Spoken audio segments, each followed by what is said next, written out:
안녕하세요. 반갑습니다. 여러분과 이번 시간 2022년 7월 16일 시행된 군무원 7급 문제 같이 풀어볼까 합니다. 올해 치러진 군무원 7급 문제, 군무원 9급에 비해서 살짝 난도가 조금 더 쉬운 느낌. 그래서 실제로 여러분 점수를 제가 확인을 해봤더니 정말 군무원 7급 국어가 9급 국어보다 훨씬 더 점수가 높은 경우가 많았어요. 그래서 여러분들도 한번 실제로 풀어보시면서 아마도 출제자 입장에서는 과목의 수가 좀 늘다 보니 그러니까 시간적으로나 여러 가지 점수적으로 배려한 것이 아닌가 저는 개인적으로 이렇게 생각을 했거든요. 일단 빈도 한번 보여드릴게요.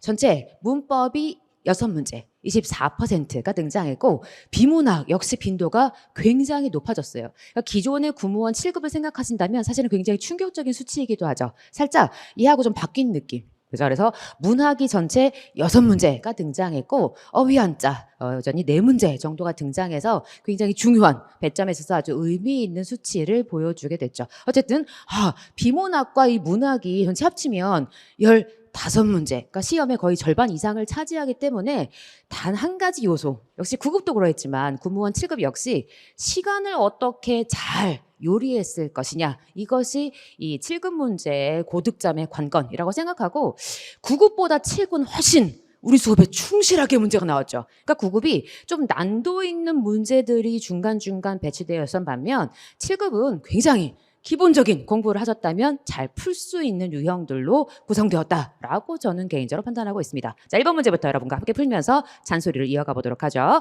다음 중 아래의 특징을 모두 만족하는 단어가 아닌 것. 이렇게 박스를 줬어. 너는 어떤 경우에도 조사와 결합하지 않는다. 문제는 단어라고 해놓고 우리한테 조사가 결합하지 않아. 뭐 묻고 있구나. 품사적 특징. 여러분은 조사가 결합하지 않은 두 가지를 알고 계십니다. 뭐하고 뭐요?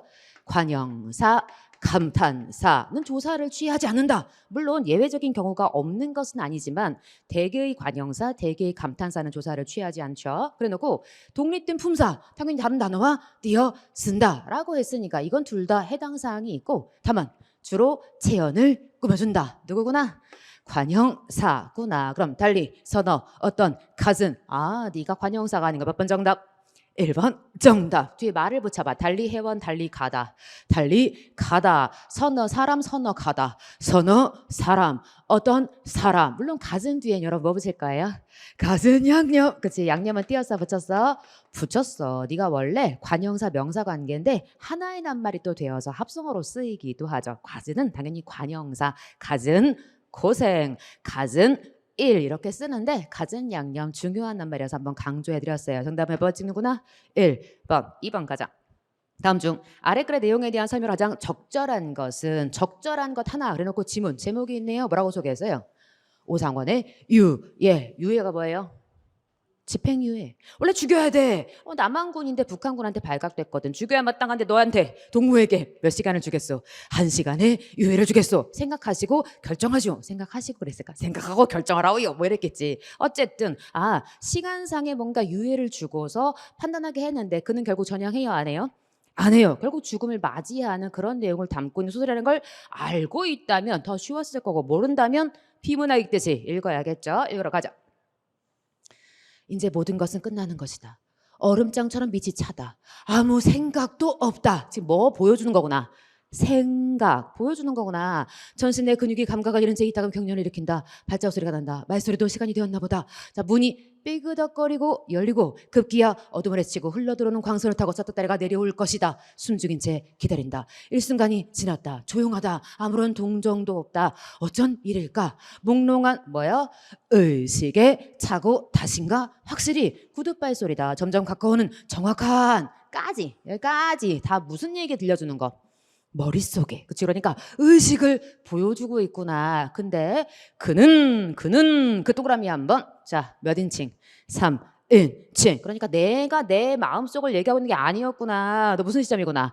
전지적 작가 시점. 그래서 그의 마음을 지금 다 읽어주고 있는, 그의 의식을 다 읽어주고 있는, 마치 내가 내 이야기 하듯이 진행돼서 살짝 주의해야 했어요. 그는 몸을 일으키려 했었다. 고개를 들었다. 뭔가 광선이 눈부시게 흘러들어온다. 하역달이다. 애를 쓰고 있고 고개를 들고 그때 뭐하고 있어? 빨리 나와. 라는 뭐가 들려? 말이 들려. 그들은 벌써부터 빨리 나오라고 고함을 지르며 독촉하고 있었다. 독촉하다. 정신을 한단하다 가다듬고 감각을 잃은 무릎을 힘껏 괴어 짚으며 기어 올랐다. 뭐가 나오기 시작해 여러분? 행동. 그치? 그러니까 독촉하다, 기어오르다, 더불어 움켜쥐고 끌어당기다. 입구에서 뭔가 억센손하게 너 나와! 라고 뭔가 끌어당겼어. 계속 가보죠. 몸이 밖으로 나가는 순간 눈 속에 그대로 머리를 박고 쓰러졌어. 역시 행위네요. 찬눈이 얼굴에 스치자 정신이 돌아왔어. 일어서야만 한다. 일어서야만 한다. 이건 뭐예요? 정신이요. 마음속이요. 그리고 정확히 걸음을 옮겨야 한다. 모든 것은 이제 끝나는 것이다. 끝나는 그 순간까지 정확히 나를 끝맺어야 한다. 다시 마지막에 뭐 보여줬다? 머릿속. 그러니까 시작할 때 쭉 머릿속 살짝 누군가의 외침 한번 행위 그리고 마음속 이러고 끝났어. 1번 대화로 인물의 성격을 그렸다. OX. S. 대화라고 할 만한 게 없죠. 그죠? 뭔가 외침 한번 있었을 뿐이에요. 그다음 3번 인물 사이에 갈등이 고조되고 있다. OX. S. 그냥 철저하게 한쪽에 끌려나간 것뿐이지 갈등이라고 말할 만한 거 너하고 나하고 뭔가 이렇게 트러블 하고 있는 게 없어요. 그럼 2번 아니면 4번 주인공의 행동을 통해 주제를 드러낸 거야? 아니면 주인공이 갖는 물결 감정의 흐름에 기대어 서술한 거? 몇 번 정답? 4번 정답. 무슨 기법 쓰인 대표적인 작품? 의식의 흐름 기법을 사용하고는 대표적인. 그래서 결국 자기가 죽을 맞이하기까지 자기의 머릿속을 보여주고 있는 작품이기도 하죠. 그러니까 행동이 마지막에 없는 것은 아니지만 이것이 주제와 직접적인 연관관계가 아니라 오히려 그의 마음속 마지막 뭐라 그랬어? 나는 끝맺어야 한다. 전향하지 않고 자신의 삶을 끝내겠대. 전쟁. 1950년 전쟁 앞에 인간의 어떤 실존에 대한 고뇌 뭐 이런 걸 담고 있는 작품이라는 거죠. 그러니까 고뇌가 주제니까 액션으로 주제를 말하기 어려웠구나. 3번 갑시다. 다음 중 기역과 니은에 들어갈 성어로 가장 적절한 것. 일단 이런 건 성어를 읽어야죠 여러분. 읽으러 가자. 자 기역부터 읽어줘요. 시작. 역지사지 십시일반 인지상정 5월 동주. 5월 동주가 뭐예요?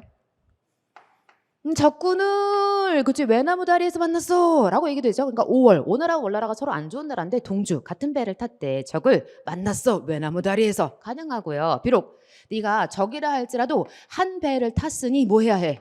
못해 내릴 때까지 뭐 해야 한다? 협동해야 해. 뭐 이런 의미를 담고 있죠. 두 번째 읽어줘. 시작.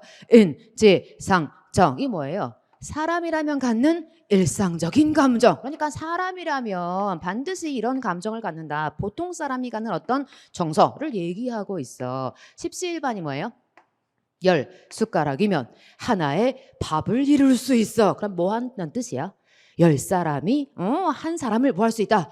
도울 수 있다. 여러 사람이 한 사람을 도와줄 수 있대. 자, 역지사지의 포인트는 입장을 바꿔서 그에 대해서 생각해보다. 즉 입장 바꿔 생각해봐. 그러니까 그의 입장에 대해서 한번 생각을 해보자 라고 했네요. 일단 기억부터 채워보러 갑시다. 자, 기억의 포인트 다 읽어요. 기억 앞뒤를 읽어요. 기억 앞뒤. 물론 첫째 단락부터 다 읽고면 땡큐야. 첫째 단락에 보이는 단어 있으면 읽어봐. 시작. 원칙 상식. 왜 이런 단어가 보이지 먼저?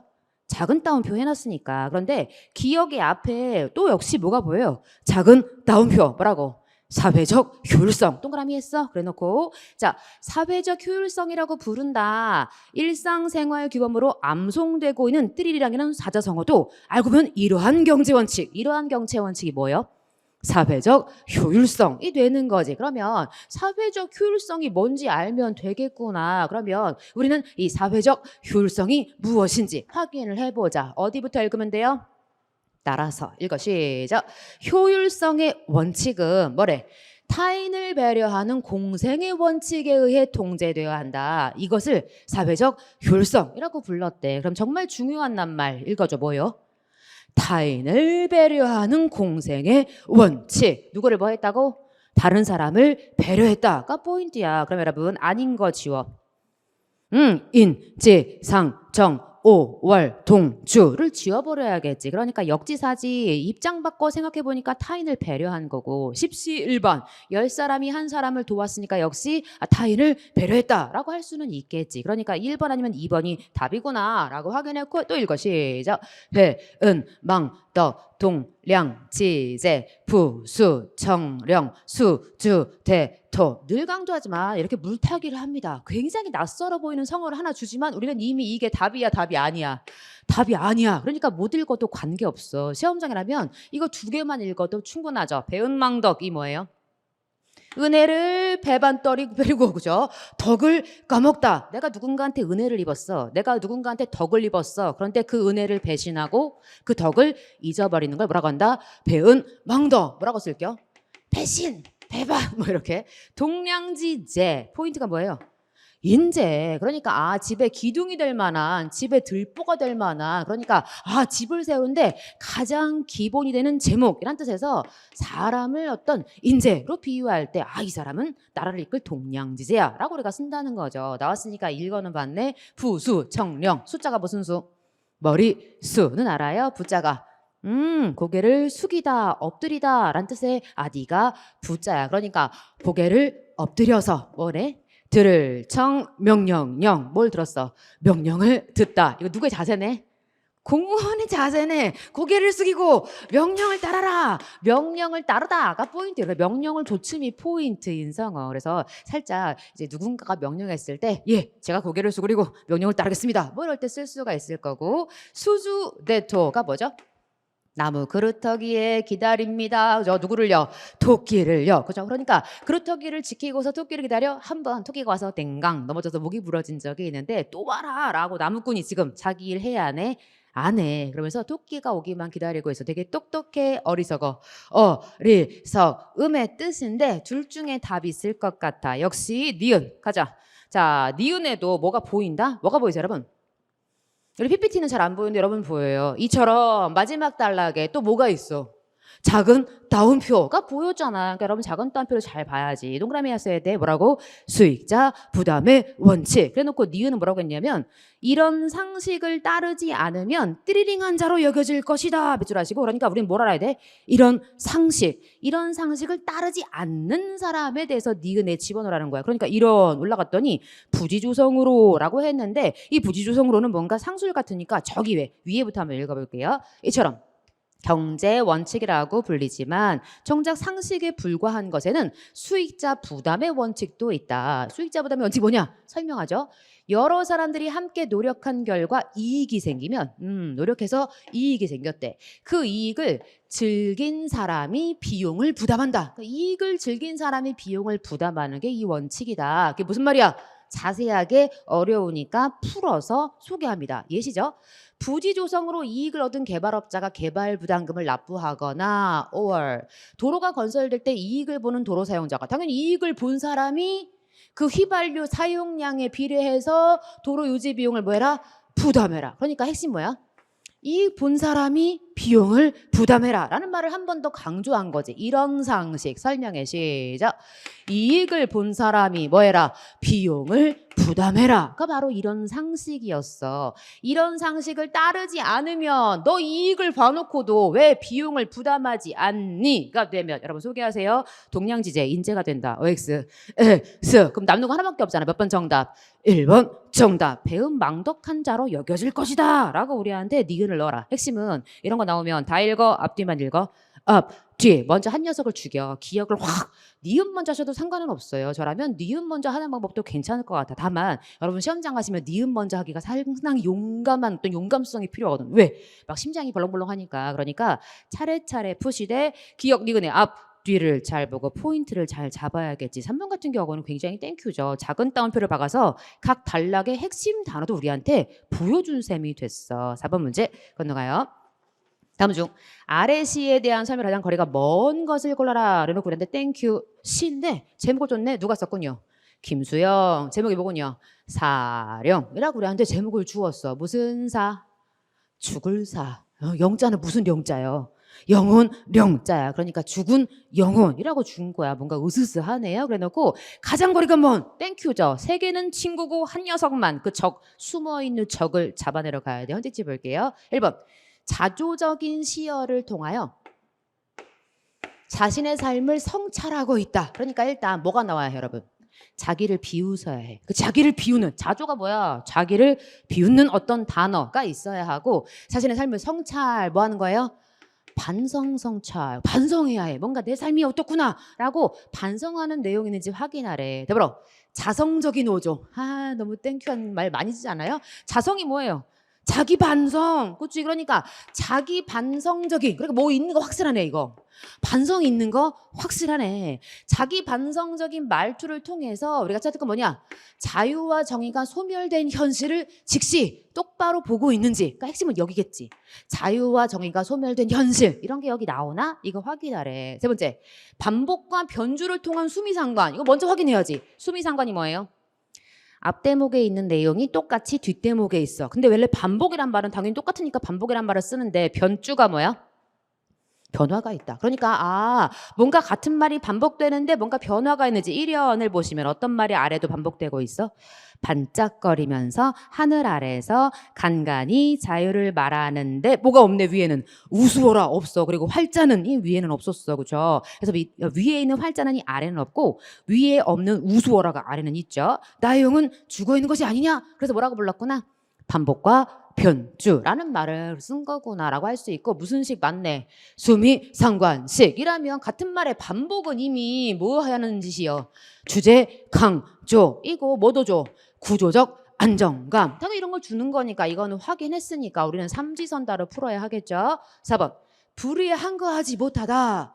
염세적 태도와 소극적인 입장을 취하다. 그런 자신. 그러니까 자신이 어떠냐면 나는 왜 불의하지 한거하지 못하는가? 라는 어떤 자신이 있어야 하고 왜 나는 이런 태도를 취하고 있는가? 왜 이런 태도를 취하고 있는가? 자기 자신을 질책. 뭔가 자기를 뭔가 야단치고 있는 이런 내용이 있는지 확인하래. 근데 불의한 거 하는 거 여러분 아실 거라고 제가 믿고. 염세가 뭐예요? 염증, 세사. 그러니까 한마디로 정의하시면 세상 싫어. 그치? 세상 싫어가 뭐야?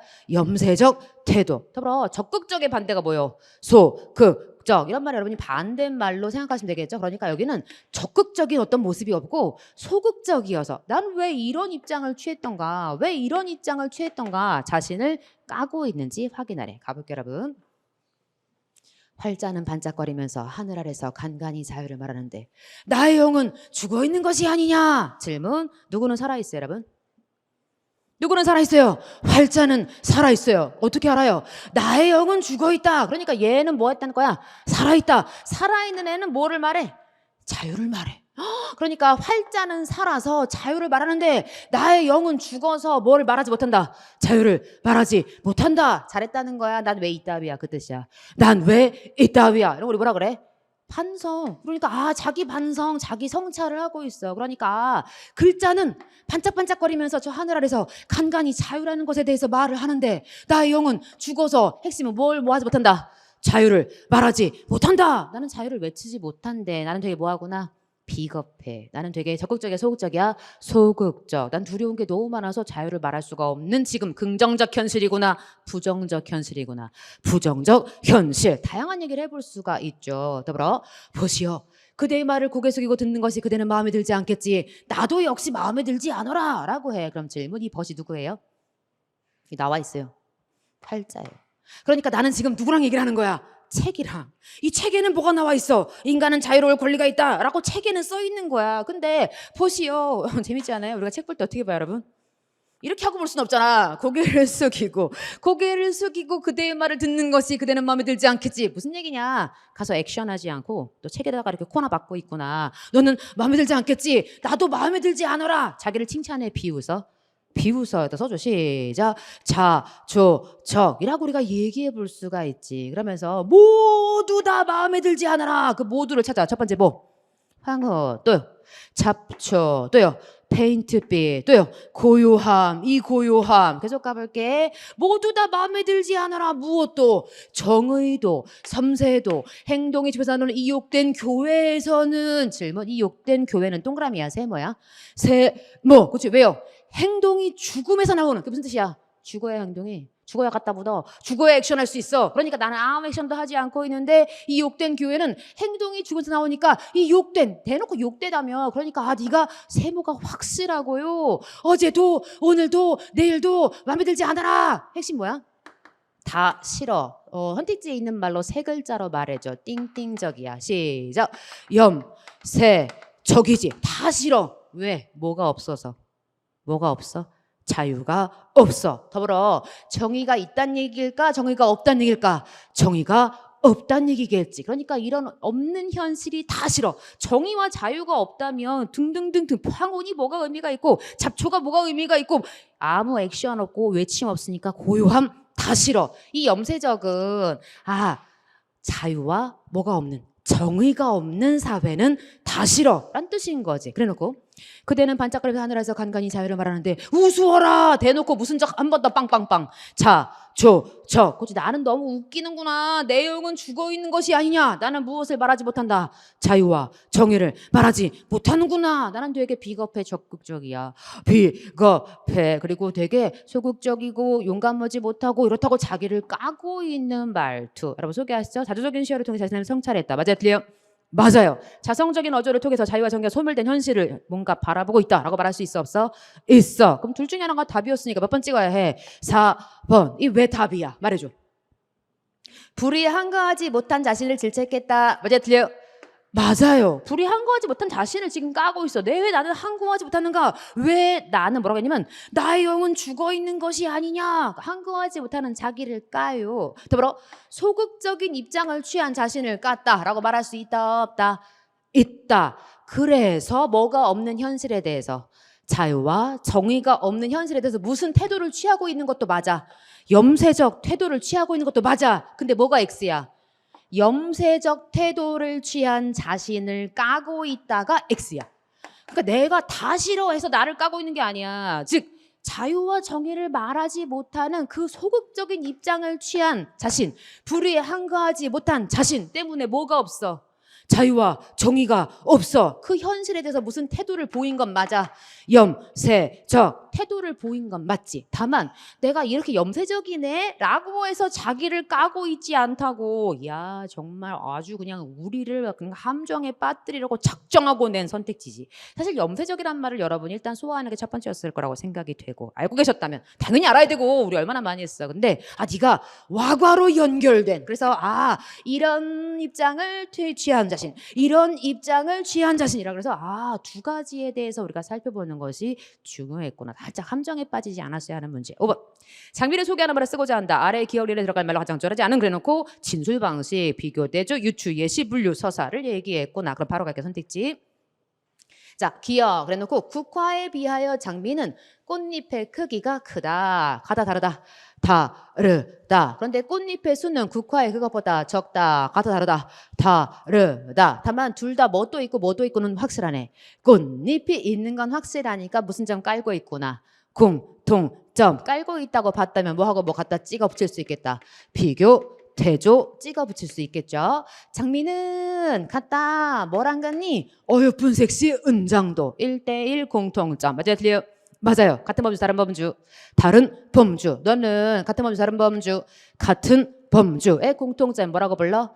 비교. 같은 범주의 차이점을 대조. 그런데 네가 공통점인데 무슨 범주야? 칼이잖아. 꽃이잖아. 다른 범주니까 진술 방식 뭐다? 유추라고 말해 주어야겠지. 장미는 일상생활은 물론이고 문학작품 속에서도 흔히 볼 수 있다. 뭘 들어봐? 예를 들어봐. 어디 나와? 어린 왕자라는 문학작품에서 등장한다. 뭐라고 볼 수 있네? 예시. 장미는 이거가 다 있어야 뭐야? 장미. 그럼 너 뭐 한 거네? 분석한 거지. 그러니까 쪼개준 거구나. 네가 장미의 종류, 분류라고 말하기엔 모호함이 있구나. 정답은 4번을 찍어야겠죠. 6번. 이런 건 10초. 알면 10초, 모르면 오마이갓이죠, 여러분. 이 중에 여러분이 아는 게 있으면 일단 그거부터 공격하시면 좋겠죠. 골먹하다가 무슨 뜻이야? 곰따랑 친구야. 골먹하다는 넘친다야 모자라다야. 모자라다. 그럼 모자라다의 뜻이란 말이야. 그러니까 네가 모자라게 담아주셨다의 뜻이에요. 또 요즘 만만한 거 뭐 있을까? 머줍다가 만만했으면 정말 좋았겠지. 머줍다는 뭐야? 이 느낌 좋으세요? 느낌 별로예요? 머줍. 굉장히 사람이 둔하고 느리다의 뜻이야. 머줍다. 우리 다 했던 낱말. 너무 땡큐야. 우리 모의고사 다 했던 낱말이라고. 늠름하다는 좋아요? 안 좋아요? 좋아요. 뭔데? 너그럽다, 활달하다. 너그럽다, 활달하다. 뭐라 그래? 늠름하다. 동뜨. 기본이 뭐게? 동뜨다. 는 무슨 뜻일까? 첫 번째, 동안이 뜨다. 이 동안은 얼굴 동안이 아니고 사이요. 우리 수업 시간하고 약속 시간 사이가 간격이 뜬 걸 뭐라 그래? 동 뜨다. 야, 여러분들 약속 시간을 수업 시간과 동뜨게 잡지 마. 사이가 뜨다. 그러니까 사이가 뜨니까 뭔가 보통적인 느낌일까? 아니면 좀 특이한 별난 느낌일까? 별나다. 사람이 굉장히 별나다의 뜻도 있다 보니까 그러다 보니까 뛰어나다의 뜻까지 가져가게 됩니다. 그래서 네가 약간 별나고 뛰어난 사람 우리가 동뜨다. 걔는 약간 좀 동떠 있는 애야. 좀 약간 특이한 애야. 좀 별난 애야. 혹은 다른 사람보다 뛰어난 애는 될지언정 모자란 뒤떨어지는 될 수가 없다는 거지. 정답 몇 번째가 해요? 2번. 외우자. 머줍다가 뭐예요? 머줍다. 머줍. 사실 머줍이란 말은 없어요, 여러분. 머줍. 제가 외울 때 그렇게 외웠거든요. 머줍. 굉장히 뭐하다? 둔하고 느리다. 늠름하다가 뭐야? 너그럽다. 활달하다. 골막하다가 뭐예요? 모자라다. 동뜨다가 뭐예요? 동안이 뜨다. 혹은 별나다. 혹은 뛰어나다. 뛰어나다의 뜻이야. 계속 갈게요. 7번. 자, 너는 다음 시리에 빠진 친구를 위로로 찐 족지인데 조건을 반영해라. 첫 번째 조건은 뭐구나? 희망적인 내용을 반영할 것. 두 번째 특징은 뭐구나? 적절한 속담. 그래서 적절한 속담이나 격언 뭔가 내용과 잘 연계됐니? 라고 해서 얘기하고 있고 지규는 어떻게 하면 돼요? 뭐뭐처럼 뭐뭐 같이 뭐뭐인 듯하다 뭐뭐인 듯이. 은유는 뭐예요? A는 B다. A의 B. B를 은유라고 할 거지. 많이 아프지? 며칠 동안 혼자 있으려니 얼마나 지루하고 답답하겠니? 문득 하면 된다 라는 말이 떠오른다. 많이 아픈 데 가서 하면 된다. 어색해. 자연스러워. 어색하죠. 일단 네가 뭔가 적절한 어떤 속담이나 격언이라고 말하기가 어려워 보이고요. 반 친구들도 네 안부를 물었어. 되게 희망적이다. 모르겠어. 그치? 반 친구들도 네 안부를 물었어가 되게 희망적이야. 잘 모르겠어. 게다가 뭣도 없어. 직유와 은유도 없구나 라고 우리가 얘기해 볼 수가 있겠죠. 1번 답이 아니네요. 2번 가볼게요. 친구가 떠나서 무척이나 섭섭하겠구나. 축 처져 있는 모습 너답지 않아. 친구 따라 강남 간다는 말이 있잖아. 네, 뭐라고요?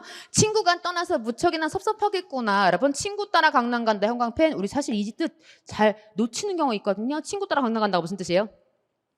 나는 원했어. 원하지 않았어? 원하지 않았어. 나는 원하지 않았어. 나는 원하지 않았는데 얼떨결에 누굴 따라가게 된 거야. 얼떨결에 친구를 따라서 같이 가는 걸 우리가 뭐라고 한다? 친구 따라 강남 간다 라고 해. 그러니까 친구가 떠나 섭섭한데 야 친구 따라 한다는 말이 있잖아. 너무 아파하지 말고 툭툭 일어나렴. 봄의 새싹 같이 뭔 있구나. 직유는 있네. 다만 내용상 어울리지 않아? 어울리지 않아. 물론 마지막에 봄의 새싹이니까 무슨 적이라고 찍어 붙일 수는 있겠다. 희망적이다. 뭐 마지막에 살짝 희망적일 수는 있겠으나 이것도 모호한데 어쨌든 네가 전혀 헛소리를 하고 있는 건 확실하죠. 세 번째 가보자. 선생님께 혼나서 많이 속상하지. 너를 사랑하시기 때문일 거야. 뭐 그럴 수 있죠. 근데 이런 말을 해. 선생님의 그림자는 밟지도 않는다. 이게 무슨 뜻이에요? 과거에 선생님을 너무 뭐해서? 존경해서. 그래서 선생님의 그림자도 밟지 않았대. 그래서 존경한다는 뜻인데 갑자기 혼나서 속상하진데 여기다 연결했어. 뭔가 어색해 보이고요. 괜찮지? 수업 끝나고 만나서 이야기하자. 지교운이 없고요. 희망적인 내용이라고 볼 만한 것도 딱히 모르겠다예요. 그럼 마지막 네가 명백한가 보다. 4번 가보자. 자, 동생이 아픈데 집안 사정도 어려워졌다며 공부하기도 힘들 텐데 엎친 데 겹친 겨. 그럼 찾아줘요. 첫 번째 뭐? 동생이 아파. 근데 뭐? 집안도 어려워. 근데 뭐? 공부도 힘들어. 이거 뭐예요? 설상가상이라고 얘기해 볼 수가 있죠. 적절하네요. 힘내. 우리는 젊잖아. 햇빛처럼 환한 너의 웃음을 다시 보고 싶구나 친구야. 뭐도 있고 지규 힘내라. 매우 무슨 적? 희망적이라고 볼 수가 있겠죠. 늘 강조했지만 조건 문제는 답을 몇 번에 박을 가능성이 되게 높아? 3번 아니면 4번. 시간 잡아먹자는 얘기겠지. 자, 8번 문제 가자. 밑줄 친 한자의 쓰임이 가장 적절한. 제가 낸 것 같지 않아요? 저 진짜 깜놀했어요. 정말 놀랐어요. 우리 연구팀은 신제품 읽어줘. 시작. 교의개발, 가의개발.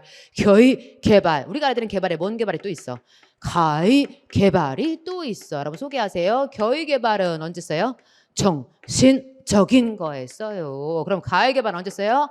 정신적인 것도 쓰고 하나 더 물질적인 것에 가의개발을 씁니다. 그럼 지금 신제품은 정신이야 물질이야? 물질. 쓸 수가 없어. 가의개발이 와주어야 해. 영화를 보는 동안 나는 무엇이 현실이고 무엇이 가상인지 읽어. 시작. 돈. 그렇지. 네가 혼란스럽다 할 때 네가 돈으로 읽구나. 그럼 우리말에 혼돈이 맞아요? 아니면 혼동이 맞아요? 똑같은 호자 쓰고 같은 동자 쓰거든요. 누가 맞아요? 둘 다 맞아요. 다만 혼동은 명사고요. 혼돈하다를 쓰면 의미가 훨씬 명확해지거든요. 둘 중에 누가 동사? 혼동하다가 동사, 혼돈하다는 형용사. 아주 혼란스러운 상태, 케이어스. 그럴 때 우리가 혼돈하다. 그런데 내가 어떤 걸 헷갈렸어. 이럴 때 뭐라 그래? 혼동하다. 얘는 지금 뭐 한 거야? 내가 헷갈렸다의 뜻인 거잖아. 그러니까 뭐라고 써야 해? 동이라고 써주어야겠지. 그러니까 내가 헷갈렸어 라고 이야기해야 합니다. 읽어 시작. 체제가 되겠지. 교통신호 체제만 바꾸어도 여러분 제는 언제 써요? 제도. 민주주의 체제, 민주주의 체계, 민주주의 체제라고 쓸 거야. 다만 네가 신호는 구조가 있단 말이야. 구조가 있을 때 우리가 뭐라고 불러? 구조, 체계라고 불러. 그러니까 얘는 네가 체제가 아니라 체계가 와줘야 한다 라는 뜻인 거야. 잘못 나온 거 여러분 미안해. 자, 똑같은 애가 나왔어요. 그래서 교통 체계 구조가 있을 땐 계자를 써주어야겠지. 그래서 네가 또 X가 됐구나. 그러면 너 읽어줘. 시작. 방증, 곁방자 증거할 증자에 방증이라는 애가 있고 반대반자 증거할 증자 반증이라는 애가 있어요. 여러분 제가 이 살인 혐의로 잡혀갔어. 여러분 큰일 났어. 이거 반대 증거가 나와야 풀려나요? 방증이 나와야 풀려나요? 반대 증거가 나와줘야겠지. 그럼 만약에 방증 나오면 어떻게 되는 거야? 잡혀가는 거지. 얘는 겹방자이기도 하지만 돕다라는 뜻이 있거든. 그러니까 도와주는 증거, 간접 증거를 우리가 방증이라고 한단 말이야. 은메달 스트레스. 왜? 금메달 딴 사람 되게 기쁘다면서요. 동메달 딴 사람 되게 기쁘다면서요. 왜? 메달을 못 딸 뻔했는데 땄으니까. 근데 은메달이 되게 슬프다며. 왜? 내가 금메달 딸 수 있었는데. 그래서 엄청 힘들고 마음이 정말 어렵대요. 그래서 제가 그 얘기 듣고 야 인생이 참 정말 슬프다 그랬거든요. 은메달 스트레스는 메달 지상주의를 부추기는 그 올림픽의 현실을 뭐 하는 거야? 간접 증거야? 반대 증거야? 간접 증거 해준다고 우리가 얘기해 볼 수가 있겠지. 실제로는 뭐 올림픽 가면 뭐 가서 뭐 스포츠 정신 즐겨라 그러지만 우리도 마찬가지잖아요. 뭐 즐기는 거 좋아해? 아니면 메달 따는 거 좋아해? 메달 따는 거 좋아하지. 그런 현실을 방증했다고 이야기해 주어야겠죠. 정답은 4번을 찍었고 다 읽었어요. 다 알았어요. 여러분이 반대까지 다 알았어야 되는 정말 우리가 열심히 했던 파트. 9번 문제 가자. 살짝 세모 한번. 이런 거 이제 조금 시험장에서 여러분이 주의하셨어야죠. 다음 글을 통해 주장할 수 있는 언어 순화. 그러니까 우리가 언어 순화 그러면 당연히 고유어를 많이 쓰자, 쉬운 말을 많이 쓰자, 뭐 이런 걸 얘기하는 게 언어 순화야. 근데 이 언어 순화의 방향에 대해 어떤 전제를 깔았어? 읽어 시작. 다음 거를 통해 주장할 수 있는. 그러니까 철저하게 이 박스에서 확인해라 라고 얘기하는 거야. 그러니까 딴소리 하지 말고 네가 아는 기본 지식, 네가 아는 배경 지식 그런 거 막 관심 없고 여기에 나와 있는 언어 순화의 방향을 찾으래. 그래놓고 단락이 몇 개야? 하나야. 짧아. 일반 소비자들은 다방보다 커피숍에 갈 때, 커피숍보다는 카페에 갈 때 더 많은 금전 지출을 각오한다. 그러니까 사람들이 이거보다는 이거, 이거보다는 이거 갈 때 돈을 더 많이 쓸 생각을 한다는 거야. 그러면서 목장에서 소에 젖을져서 공장에 보내면 용기에 담아놓고 우유라는 이름으로 대장에 내놓는데 그리고 이것을 자 서비스 업소에서 고객에게 밀크로 제공하면서 계속 뭐가 붙는다? 부가가치가 높아져 간다. 그럼 소개하세요. 점점점 뭐해진다 뜻이야? 비싸다. 돈이 많이 든다. 그러니까 얘보다는 얘가 더 비싸고 얘보다는 얘가 더 비싸고 얘도 마찬가지. 얘보다는 얘가 더 비싸다. 우리한테 뭐 돈 얘기를 해. 그러면서 가난한 사람은 단칸방에 새 들고 부자는 원룸에 사는 것을 언어를 통하여 내면화하고 있는 것이 현실이다. 우리는 어떤 게 더 비싸 보이나 뜻이야? 원룸이 더 비싸 보여. 단칸방보다 똑같은 말인데 단칸방. 방이 하나란 뜻이잖아. 단칸. 근데 이게 더 비싸 보이고 곧 토착어에서 한자어로 또다시 서구 외래어로 변신할 때마다 당당히 더 이윤을 더 비싸게 붙일 수 있는 위력이 생긴다는 것이다. 즉 우리는 토착어보다는 한자어가 더 비싸 보이고 한자어보다는 서구 외래어가 더 비싸다고 마음속으로 생각하고 있대. 이 사례는 외래어가 실제 상품의 사용 가치보다 교환 가치를 높이는데 이용된다라는 걸 보여준다는 거야. 그러니까 뭐보다 뭐요? 사용가치. 뭐요? 교환가치. 근데 이거보다 뭘 더 중시한다? 교환가치를 높이는데 이용된다. 그러면 여러분이 이 글에서 우리한테 순화의 방향을 찾아라. 그럼 여러분이 어떤 단어에다가 밑줄을 꽝꽝꽝 더 많이 쳐야 해? 사용가치에다가 뭔가 밑줄을 쳐주고 이런 얘기를 해주는 언어 순화의 방향을 찾아야 될 거 아니야. 그러니까 1번 경제적 가치를 반영하는 방향은 이 글에서 뭐 하고 있는 거야? 까고 있는. 경제적 밑줄 한번. 경제가 뭐예요? 머니를 반영하는 방향은 이 글에서 까고 있는 거니까 대상 자체가 X가 될 거고, 이거 지금 깐 내용인 거고. 4번 의사소통의 공통성을 강화하는 방향이다. X. 그러니까 여러분이 2번에 3번 중에 찍었어야 해. 몇 번 찍어야 해? 2번 찍어야지. 그러니까 3번 같은 거에 속으면 안 된다고. 내가 알고 있는 언어 순환은 토착어의 순수성을 지키는 방향이란 말을 쓰고 싶을 거거든. 근데 뭐라고 했냐 마지막에 사용가치. 그 누가 사용해? 소비자가. 그치? 그러니까 소비자가 사용하는 사용가치를 위한 순화의 방향으로 나아가자. 그러니까 이 글의 포인트라고. 그러니까 우리가 항상 문두를 잘 읽어야 해. 네가 알고 있는 언어 순화, 일반적인 언어 순화의 방향을 말하고 있는 게 아니란 말이야. 이 글에서 주장하고 있는 언어 순화의 방향. 그러니까 어렵진 않았지만 살짝 자기 생각 들어가면 실수하기가 딱 좋았던 문제이기도 하다는 의미. 10번. 단락이 몇 개예요? 단락이 몇 개 여러분? 하나야. 들었으니까 경제 주체들 여기 하나밖에 없어. 그러니까 여기서 굉장히 중요한 낱말이 뭐구나. 읽어. 시작. 시장 설계. 땡큐지. 이 말을 설명하려고 이만큼 썼단 얘기 아니야. 그런 다음에 뭐라고 읽어? 시작. 시장 설계 방법은 양방향 매칭과 단방향 매칭이 있다. 양방향 매칭은 블라블라블라. 그리고 단방향 매칭은 블라블라. 게임 끝났어. 뭐요? 읽어. 시장 설계와 그것의 방법 2가지. 끝난 거잖아. 몇 번 찍어? 1번. 이걸 뭐 읽고 앉아서 뭐 어쩌고저쩌고. 단락이 하나구나. 그러면 핵심어가 뭘까? 근데 너무나 땡큐하게 이를 시장 설계라고 한다. 처음부터 끝까지 이걸 설명한 내용이구나라고 단락 확인하시고, 그리고 뭐라고 했냐면 시장 설계 방법은 이것과 이것이 있다. 야, 이런 걸 뭘 읽고 앉았어. 이거 읽고 풀었니? 반성을 해줘야 돼. 이런 건 무슨 우리가 경제학자 될 거야? 그게 아니잖아. 제목을 묻고 있으니까 단락 확인하시고, 사실은 원래 첫 문장, 마지막 문장 이런 걸 생각했어야 해. 근데 이 문장은 그럴 필요조차 없다라고 우리한테 안내하고 있잖아. 그 디렉팅을 잘 받아들여서 답을 정확하게 갖다 꽂았어야지. 답 틀린 사람은 진짜 반성해야 되고, 읽고 풀었니? 너도 반성해야 돼, 여러분. 6번 정답. 1번 정답 해야겠죠. 11번 가자.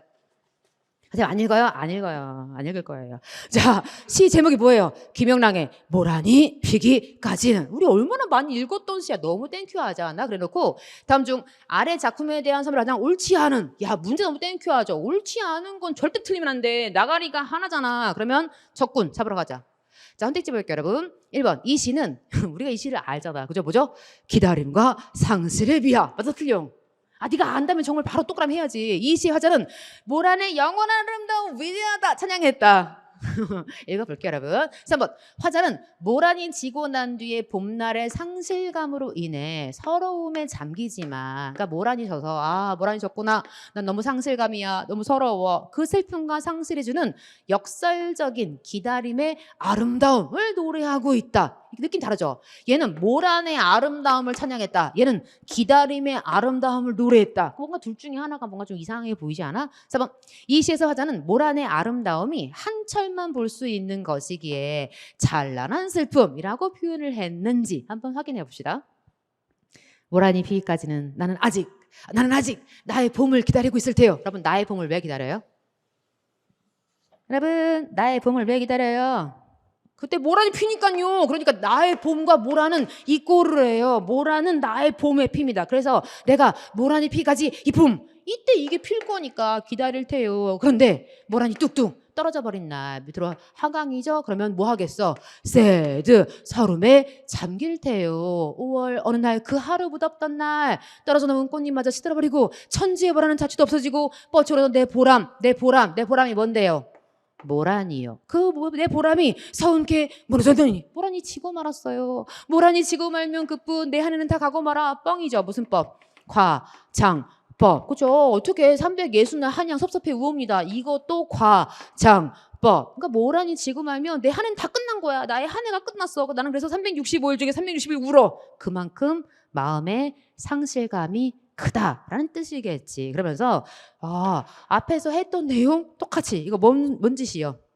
수미 상관법. 그러면서 모란이 피기까지는 나는 아직 기다리고 있을 때요. 다만 찬란한 슬픔의 봄을. 왜 봄이 찬란하고 슬픈지 말해줘. 모란이 비니까. 근데 뭐하니까? 모란이 지니까 슬프지. 그런데 찬란하다와 슬프다는 동시에 양립하기 어렵잖아. 이런 걸 뭐라 그래? 역설. 그래서 지금 역설적으로 내가 그 모란 너무 기다려. 근데 지면 너무 슬퍼. 강조한 거구나. 아무리 읽어도 뭔 없어. 모란이여 영원히 아름답다. 이 내용은 죽었다 깨도 없다는 거지. 그러니까 기다림과 상실. 내가 봄을 기다렸는데 결국 지금 알았어. 얜 다시 뭘 기다리겠어?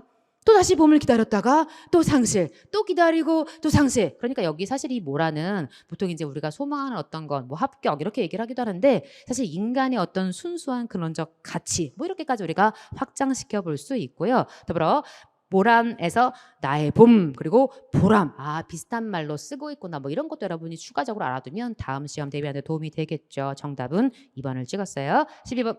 문법이네요. 다음 글을 이용하여 국어 문장 구조에 관한 수업을 진행하였다. 발표 내용을 항상 적절하지 않은 것은 일단 우리한테 밑줄 친 부분이 다 안긴 문장이다. 라고 소개하세요. 흐르는 관형 사형 전성어미 무슨 절?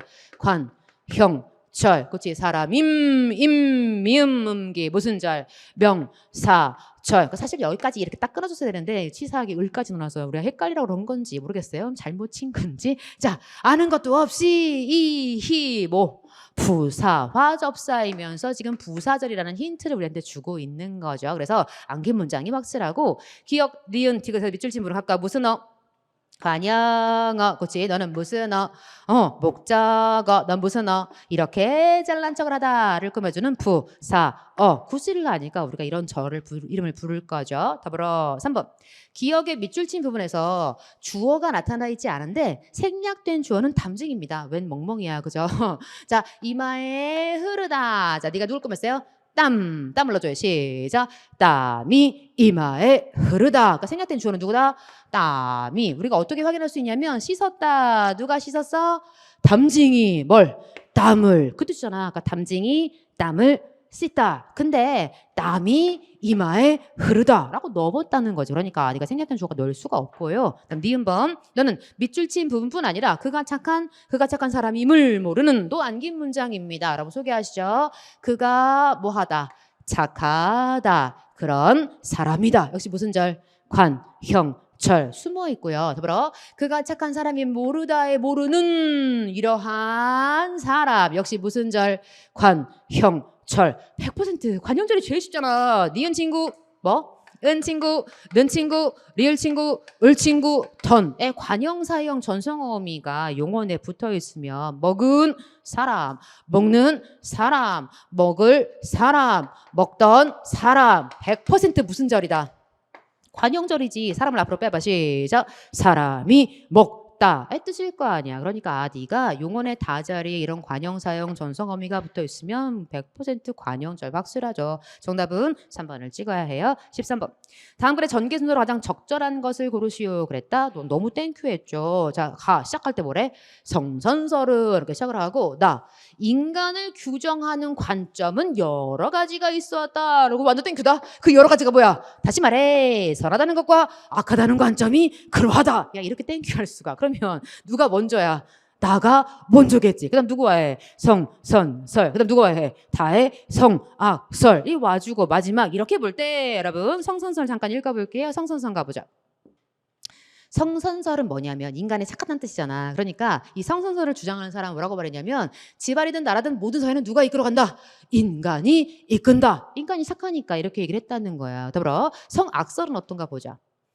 성악설은 인간이 악하니까 그러니까 사회나 국가를 인간이 이끌면 안 된다. 인간 안 돼. 그럼 누가 이끌어? 그것을 한비자는 법과 권력이 이끌어야 한다. 묵자는 하나님이 이끌어야 한다. 라고 얘기를 했다는 거야. 그러니까 인간은 악하니까 인간 바깥의 존재가 뭘 가져야 해?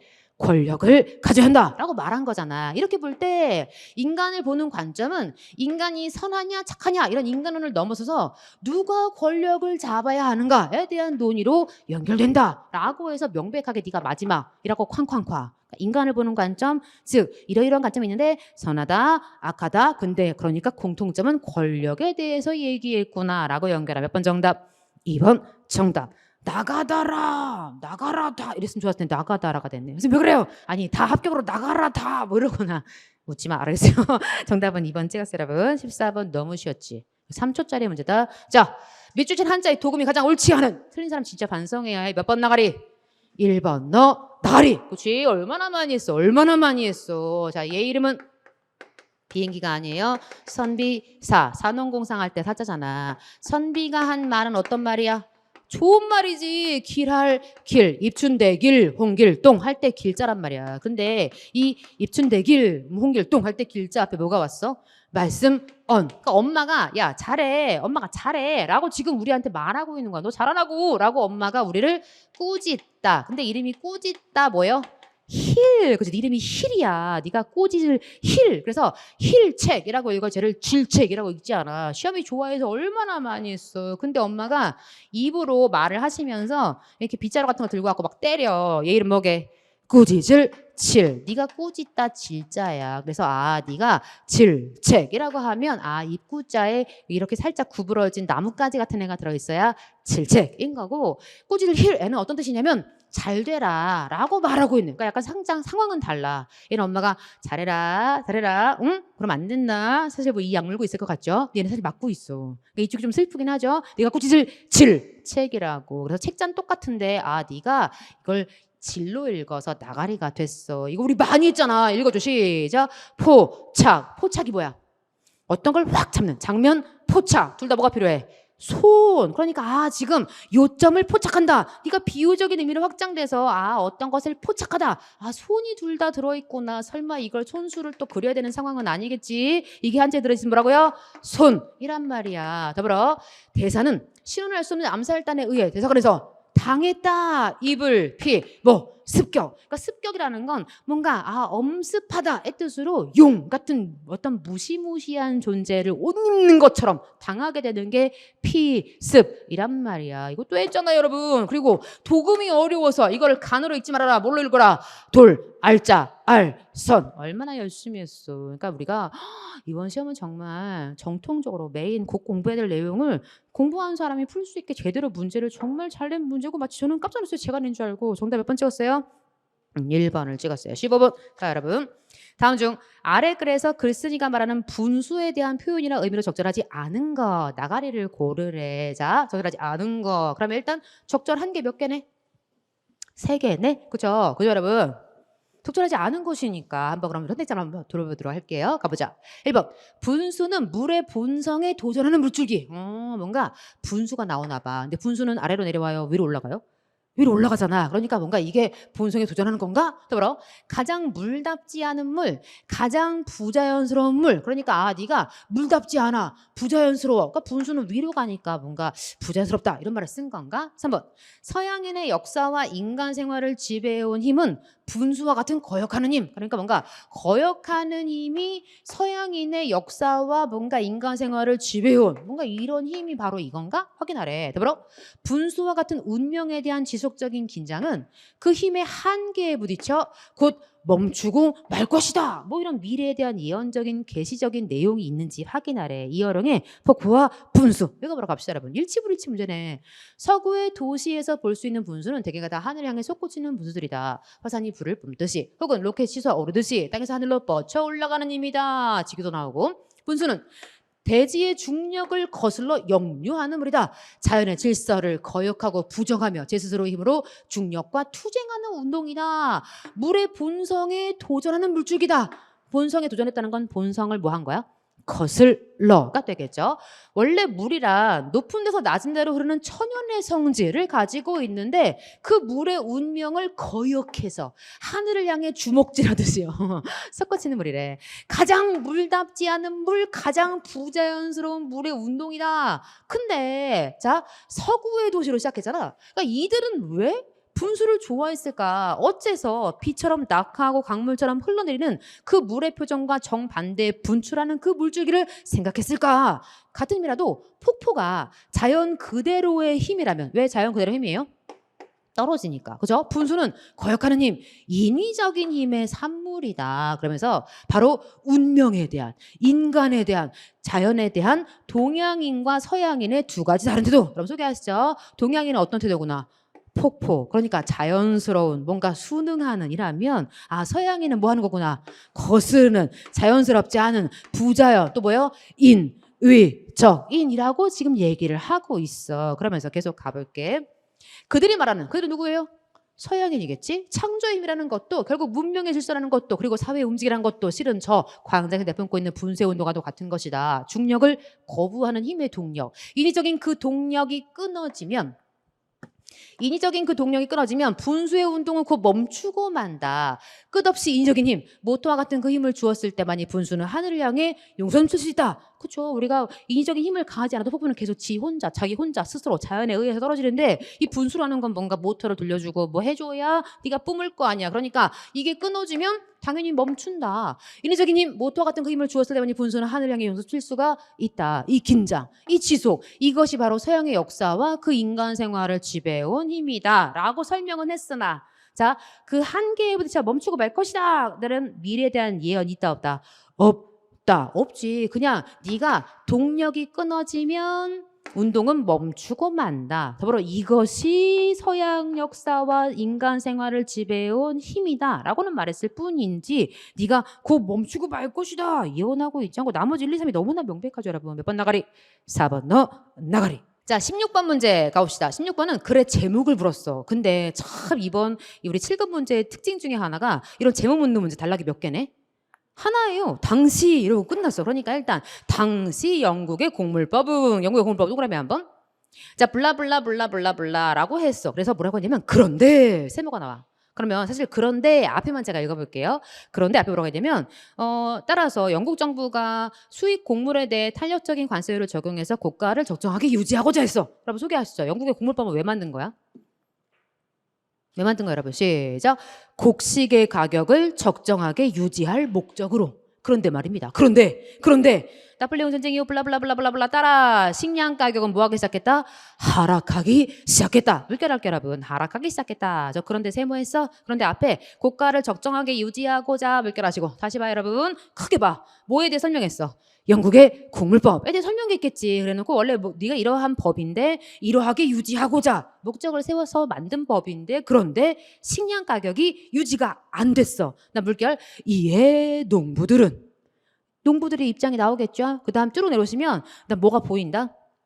이와는 달리 공장주들은 두루두루두루두루두루 그다음 맨 마지막에 읽을게 두루두루두루두루두루 주장하면서 물결 곡물법의 즉각적인 철폐를 요구하게 이르렀다. 누구의 입장과 누구의 입장이 달랐구나. 농부의 입장과 공장주의 입장이 달랐구나. 그러니까 이 글의 제목을 단순하게 개념으로 만들 수 있다 없다? 없다. 단순하게 철폐라는 주장이 있긴 있지만 마지막에 라고 잡을 수 있다 없다? 없다. 한쪽과 반대쪽이 들어가야 될 거 아니야. 그러니까 단순하게 철폐라고 말할 수가 없어. 그러면 3번 아니면 4번. 네가 영국 공물법에 대한 의견이라고 찍을까? 아니면 영국 공물법을 제정했는데 네가 이렇게 변화되었다. 히스토리다. 널 찍을까? 몇 번 정답? 3번 정답. 그치. 이걸 읽고 이해하는 문제가 아니잖아. 문제가 일치불일치가 아니라고. 일치불일치가 아닌 제목일 땐 자세히 읽으라 했어. 대충 읽으라 했어. 대충 읽으라 했죠. 대충 보는 거야. 영국의 곡물법을 얘기하고 있는데 크게 보라고. 그런데 이랬는데 이에 농부들은 이와는 달리 공장주들은. 그러니까 여러분들이 이걸 확인하는 게 이 문제의 포커스였다는 거지. 이런 걸 뭐 읽고 푸는 게 아니라고 계속 강조하고 있습니다. 제목 문제가 2개나 있었어. 17번 다음 중 수사가 쓰이잖아. 수사에 대해 설명하세요. 수사가 뭐예요? 여러분이 아는 거 다 말해봐. 수사는 어디에 들어가? 체언 뒤에 퐁당. 그죠? 체언 안에 퐁당이에요. 체는 뭐가 있어요? 명사, 대명사, 수사. 근데 체언이라면 반드시 가는 특징이 있어. 체언 뒤에 뭐가 와? 조사. 다만 이 조사는 뭐가 잘 돼? 생략이 잘 돼. 그러니까 이 명사든 대명사든 수사든 반드시 특징은 뭐냐면 일단 뒤에 조사가 온다. 근데 이 조사는 생략이 잘 된다. 이거 네가 이름이 수사인 건 왜 그래? 뭐거나 뭐니까. 수이거나 양이거나. 그렇지. 네가 수이거나 양이거나 똑같아 보인다. 순서거나 양이거나. 그러니까 네가 순서 서수사이거나 양수사이거나. 그래서 네가 순서거나 양을 나타내 줘야 네가 수사라는 거지. 그러면 여러분 일단 사과 하나를 집었다. 열에 세 곱은 서른이다. 한 사람도 오지 않았다. 첫째로 도착하였다. 다 밑줄했다. 밑줄한 이유는 뭐야? 다 무슨 뜻이 있어서? 수의 뜻이 있어서. 그럼 소개하세요. 하나는 수사예요, 수사가 아니에요? 수사해요. 그죠? 무슨 수사해요? 양 수사. 하나라는 양을 집었다. 뒤에 조사가 명백하게 오잖아. 더불어 여기가 첫째로 도착하였다. 해석해. 시작. arrived at first 뭐 이런 거 아니야? 그죠? 미안해요. 영어 써서 이제 아는 데까지 했어요. 네가 첫째, 둘째, 셋째 뭐야? 순서이면서 뭐가 붙었어? 조사. 명백한 뭐요? 서수사 아니야. 그러니까 네가 수사가 확실하구나. 그럼 둘 중에 하나가 수사가 없는 애가 있거나 몇 번 정답? 몇 번 정답? 3번 정답. 얘 뭐 하고 있어? 한 사람, 두 사람, 세 사람. 그러니까 이 사람을 세고 있는 그지 뭐야? 너는 세는 단위성, 의조, 명사. 앞에 넌 뭐야? 수, 관형사. 뭘 취할 수 없어. 조사를 취할 수 없어. 그러니까 네가 관형사는 조사가 안 붙는구나. 물론 여기도 세곱 할 때 이 세는 뭐요? 수, 관형사가 있어. 다만 수사를 잡아내. 시작. 열. 또요. 서른이라는 조사를 취하고 있고 양을 의미하고 있는 열과 서른이 있잖아. 관형사 외울 때 이그서 한, 두, 세, 예턴세 그냥 외웠어? 한, 두, 세. 정체가 뭐예요? 수, 관형사란 말이야. 그러니까 네가 수사라고 말하는 그 순간 여러분 채연 뒤엔 조사지 이걸 생각해야 하고 네가 반드시 조사가 오거나 생략은 가능한데 근데 네가 수관형사랑 다르구나 이걸 떠올렸다면 정말 좋았을 것 같아. 정답은 3번을 찍어야죠. 여러분 공식 세는 다니는 다 품사가 뭐다? 의존 명사. 얘를 세봐. 한 개, 두 개. 자루로 셀 수도 있죠. 한 자루, 두 자루 할 때 그 자루의 정체가 뭐예요? 세는 단위성, 의존, 명사. 너무 무식하게 표시해서 미안. 하나씩 표시할게요. 자, 이 앞에 한 자루, 두 자루 하는 한의 정체는 뭐다? 수, 관, 형, 사. 관형사의 특징 뭐가 붙지 않아? 조사가 붙지 않아. 그러니까 네가 한자로 할 때, 한 사람 할 때, 한 명 할 때 하는 네가 분명히 수의 의미를 갖지만 관형사니까 우리가 수관형사라는 말을 쓰기도 하지. 정답은 3번이죠. 18번 가자. 다음 글의 내용을 이해한 것으로 가장 적절한 것을 고르시오. 그러니까 세 개가 나가리고 하나만 맞는 녀석이래. 넌 지문이 너무 짧으니까 여러분 아인슈타인 어렵잖아. 그러니까 위아래로 바로바로 왔다 갔다 하면서 여러분이 푸시면 좋았을 것 같네요. 1905년 아인슈타인의 특수상대성 이론이 발표되기 전까지 물리학자들은 시간과 공간을 별개의 독립적인 물리량으로 보았다. 여러분 누구는요? 물리학자들이요. 누구 전까지요? 아인슈타인 전까지는 각각을 뭐로 봤구나? 독립적이다. 그러니까 시간과 공간 별개 따로따로 따로법으로 봤다는 거야. 그러면 누구는 아니네. 이 사람은 아니구나 라고 우리가 알 수가 있죠. 공간은 상대적인 물리량인데 비해 시간은 절대적인 물리량으로서 공간이나 다른 어떤 것의 변화에 의해 변하지 않는다는 것이다 라는 건 누구에 대한 이야기야? 물리학자들. 그치? 그러니까 아인슈타인 이전의 물리학자들에 대한 상술이잖아. 그러니까 네가 따로따로니까 공간은 상대적이다. 시간은 절대적이다. 그러니까 뭔가 얘네가 따로따로 법이니까 얘가 변한다고 쟤한테 얘가 변한다고 쟤한테 네가 뭔가 변화를 받아 안 받아? 안 받아 라고 얘기하고 있는 거 아니야. 그러니까 서로 물론 간섭 안 했대. 하지만 여러분 소개하세요. 그럼 별개야 뭔가 짬뽕인가 봐. 짬뽕인가 봐. 아인슈타인은 시간도 상대적인 물리량. 아까 얘만 상대적이고 얘는 절대라고 했잖아. 근데 아인슈타인은 시간도 상대적인 물리량으로 보고 이것을 합쳐서 4차원 공간 이꼬르 시공간이라고 했대. 이 시공간은 시간과 공간으로 구별되지 않는다. 그게 뭔 뜻이에요? 합쳐있다. 똑같은 말이지. 그치? 그러니까 구별되지 않는다. 얘는 별개다. 별개가 아니다. 하나다. 라고 얘기한 거야. 다만 이 시공간은 시간에 해당하는 차원이 한 방향으로만 진행한다는 한계가 있어서 제한적인 4차원 공간이라는 특징이 있다라고 너를 지금 소개한 거지. 이대로 놔두고 1번 여러분 설명하세요. 아인슈타인은 시공간은 시간과 공간으로 구별이야? 구별 아니야? 구별 아니야. 뭐라 그랬어? 합쳐서. 아인슈타인은 합쳐서라고 그랬잖아. 그러니까 구별 아니네. 2번. 아인슈타인의 등장 전까지 시간과 공간은 뭐였어요? 별개 독립적 물리량이라고 말해줘야겠지. 그러니까 물리량이었다라고 해줘야 하고. 3번. 아인슈타인 등장 전까지 시간은 상대적인 물리량. 아인슈타인 전까지 시간은 뭐였어요? 절대적인 물리량이었고. 더불어 네가 변화 가능한 것이었어? 변화 가능하지 않은 것. 변화 가능하지 않은 것이라고 얘기해야지. 그러니까 이거 이해하려고 애쓰지 말고 여기 있는 글자를 보고 확인하라고. 아인슈타인의 시공간은 시간에 해당하는 생각하는 차원이 어느 방향으로만 한 방향으로만 진행된다는 한계가 있었다. 몇 번 확실해? 4번 확실하지. 틀리면 안 돼. 그러니까 이런 건 괜히 아인슈타인에 쫄아가지고 헛짓하면 안 된다. 19번 미처지 단어 중에서 품사가 또 있어. 와 대박. 품사 엄청 좋아하네. 품사가 뭐예요 여러분? 관형사 이 물건 그 사람. 그러니까 얘하고 얘는 품사가 관형사니까 둘 중에 하나가 다른 거네. 자 얘 뭐예요?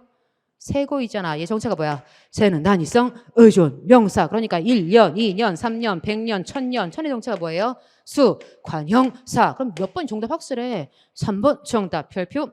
여기 그 사람의 뼈를 묻고 여기는 부사다. 거짓말이야. 여기 여러분 뭐라고 했어요? 공단기를 받아봐. 시작. 여기 공단기를 여기라고 받았지. 공단기는 품사가 뭘까? 명사. 그 명사를 대신 받고 있는 이 정체가 뭐게? 대명사. 이걸 냈어야 되는데 이걸 냈어야지. 이걸 대명사인 거 알게 하면 이게 진짜 수준 있는 거였는데 여기에 뼈를 묻고 질문 뭐가 생략 가능? 조사. 체온도 조사거든. 얼마든지 생략해서 이게 느낌이 약간 부사적인 느낌이 있거든. 그러니까 여기 묻다. 그러니까 마치 여기가 부사처럼 느껴지는데 저라면 다음 시험에 이걸 정말 잘 이용하겠어. 왜냐? 여기에 묻다. 여기는 대명사란 말이야. 그래서 아디가 체온이구나. 조사가 붙는구나. 대명사구나. 반드시 정리해두기. 20번. 다음 아래 글의 내용에 대한 설명을 하자. 옳지 않은 것을 골라라. 나가리를 골라라. 여러분이랑 바로 한번 읽어볼게요. 그러니까 두 가지를 구별하게 하는 글이었어. 그러니까 우리한테 나가리를 골라라 라고 하면서 사실은 밑에 선택지가 힌트라서 힌트 안 읽고 도전하겠다 그 뜻이에요. 여러분 읽어볼게요. 신문학이라는 말이 어느 때 누구의 창안으로 쓰이기 시작했는지는 알 수가 없대. 그러나 현재 우리가 쓰는 의미의 개념으로 쓰이기는 육당 춘원 이후에 비롯하지 않은가 한다. 여러분 그럼 얘는 지금 우리가 쓰는 거야 안 쓰는 거야? 여러분, 자, 신문학이라는 말을 자, 어느 때 누가 창안했는지 모른대. 근데 현재 우리가 쓰는 의미의 개념으로 쓰인 것은 누구 이후군요? 육당 누구야? 육당 최남선, 춘원, 이광수. 이 정도로 알면 좋겠다. 육당 최남선, 춘원, 이광수 이후에 비롯이 뭐예요? 시작하다. 그러니까 이 신문학이라는 말이 아마 뭔가 지금 우리가 쓰는 뜻하고 같다고 다르다고 다르다라고 얘기하고 있는 거야. 그러면서 이전에는 신문학이란 문자를 왕왕 대할 수 있다 하더라도 그것은 지금 우리가 사용하는 의미보다 훨씬 더 지금보다 훨씬 광의로 사용이 되었다라고 이야기를 해. 그러면서 살짝 너를 구분하기 위해서 제가 통일해 볼게요. 이 이전 뜻을 빨간색하고 현재를 살짝 요 색깔로 고정시켜 볼게요. 광무 3년 10월 모일의 황성신문 논서에 성이 문학이란 말을 썼는데 그것은 현재 우리가 사용하는 의미의 문학이다 아니다? 아니다. 그러니까 황성신문 논설에 쓰인 성희문학이라는 말도 왕성하게 문학이라는 말도 아마 저 신문학과 친구인가? 그래놓고 즉 학문 일반의 의미로 문학이란 말이 사용되었다. 무슨 뜻이구나.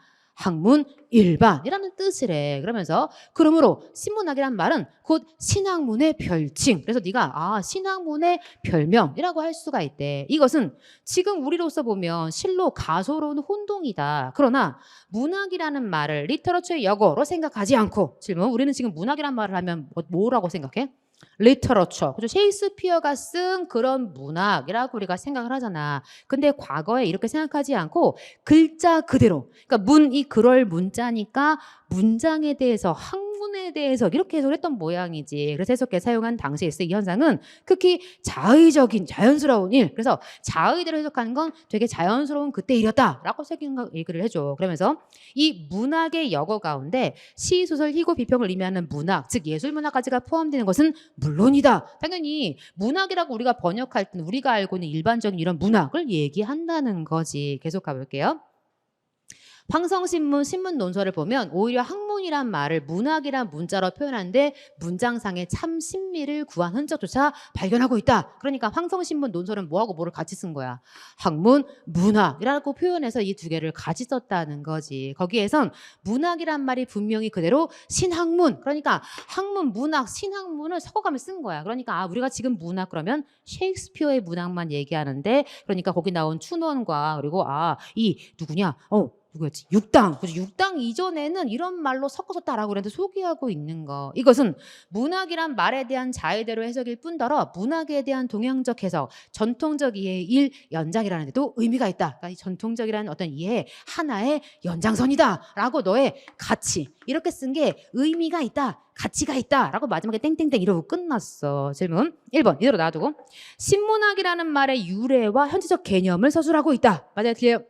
맞아요. 그렇죠? 신문학이란 말이 언제부터 왔는지 그치? 네가 알 수 있다 알 수 없다 알 수 없다 라고 얘기해 주면서 그 현재적 개념을 서술하고 있어. 다만 두 번째 현재 신문학이라는 말은 신학문이라는 말과 같은 의미로 사용한다. OX S 과거에는 같이 썼지만 지금은 같이 쓰고 있어. 그렇지 않아? 그렇지 않아 라고 우리가 얘기할 수 있어야 되고 3번 문학은 육당 춘원 이전의 과거에는 선택지 띄워줄까요? 자 문학은 육당 춘원 이전의 과거에는 학문 일반의 의미였기 때문에 맞아요? 틀려요? 맞아요. 그러니까 이 이전에는 학문 전체를 가리키는 말이었기 때문에 이 신문학이라는 말도 뭐의 뭐다? 신학문의 별칭이다. 그러니까 이 이전 이때부터는 지금 우리가 학문과 문학을 구별해서 쓰게 된 거고 그 이전에는 학문이라고 말하나 문학이라고 말하나 신을 붙여서 새로운 문학, 새로운 학문 다 뭐였다? 학문이었다 라고 지금 얘기를 해주고 있는 거야. 그러니까 사실 이걸 이해했다면 여러분 나머지가 안 어려웠겠지. 다만 우리가 지금 사용하는 이때부터 이 이후부터 우리가 문학이라고 쓰면 뭐라고 구별하게 됐어? 리터러처의 역어로 구별하게 되었다. 다시 가보시면 그러니까 신문학이라는 말이 어디서부터 왔는지 정확히는 모르지만 지금은 우리가 그 개념으로 쓴다 안 쓴다? 안 쓴다라는 개념을 정의해 볼 수 있다는 거야. 그러니까 사실 1번부터 답을 우리가 오하긴 어렵지만 이걸 이해하면 이 말이 무슨 말인지 이해할 수가 있고 현재 신문학이라는 말과 신학문이라는 말은 같은 의미로 사용된다. OX, S 명백하게 이 내용 두 가지를 이해하면 여기가 훨씬 쉬워지는 상황이 되지. 그래서 사실 1번부터 차근차근 풀었어요. 정말 잘했어요. 그런데 3번과 4번을 확인된다면 1번과 2번이 자연스럽게 해결이 되죠. 정답은 2번이 X가 됩니다. 21번 가자. 살짝 그래서 이번 군무원 7급 문제 중에 이 앞서 있었던 9번 문제라든가 그죠? 뭔가 이 제시된 글을 통해서 언어 순화의 방향을 확인하라 라든가 아니면 지금처럼 두 가지를 놓고 구별하게 그래서 방금 풀었던 20번 문제처럼 두 가지를 놓고 구별해봐라 라든가 아니면 21번 문제 지금 우리가 풀려고 하는 이 문제처럼 약간 일반적인 상식에 조금 벗어나는 것과 같은 내용의 지문을 준 이런 문제가 살짝 시험장에서 내 마음대로 풀면 실수하기 정말 좋은 문제라고 저는 개인적으로 생각을 합니다. 그래서 또 의미가 있는 문제이겠죠. 21번 다음 중 버크의 견해로 가장 적절한을 고려를 했으니까 우리의 친구가 없어요. 다 적이야. 그러니까 친구를 바로 찾기보다 한번 읽어볼게요. 자, 이런 게 정말 짜증이죠. 일치불일치에 가까운 이런 문제가 읽어야 되니까 우리한테는 부담이 큽니다만 한번 읽어봅시다. 일단 단락이 몇 개네요. 굉장히 길어보면 단락은 하나야. 그죠? 그러니까 한 단락입니다. 18세기 영국의 사상가 버크는 누구군요? 18세기 영국의 사상가군요. 근데 프랑스 혁명을 지켜보면서 국민 대중에 대해서 회의를 갖게 되었대. 질문 회의가 뭐야? 품다, 의심. 왜 저 따위야? 왜 저 모양이야? 라고 뭔가 저러면 안 되는 거 아니야? 이걸 우리가 회의라고 그래. 그러니까 여러분이 회의라는 말이 의심을 품다라는 뜻인데 그런 말로 기억하지 마시고 그래봐야 시험장에서 기억 하나도 안 나. 그러니까 회의라는 말은 왜 저 따위야? 야, 왜 저 모양이야? 왜 저러는데?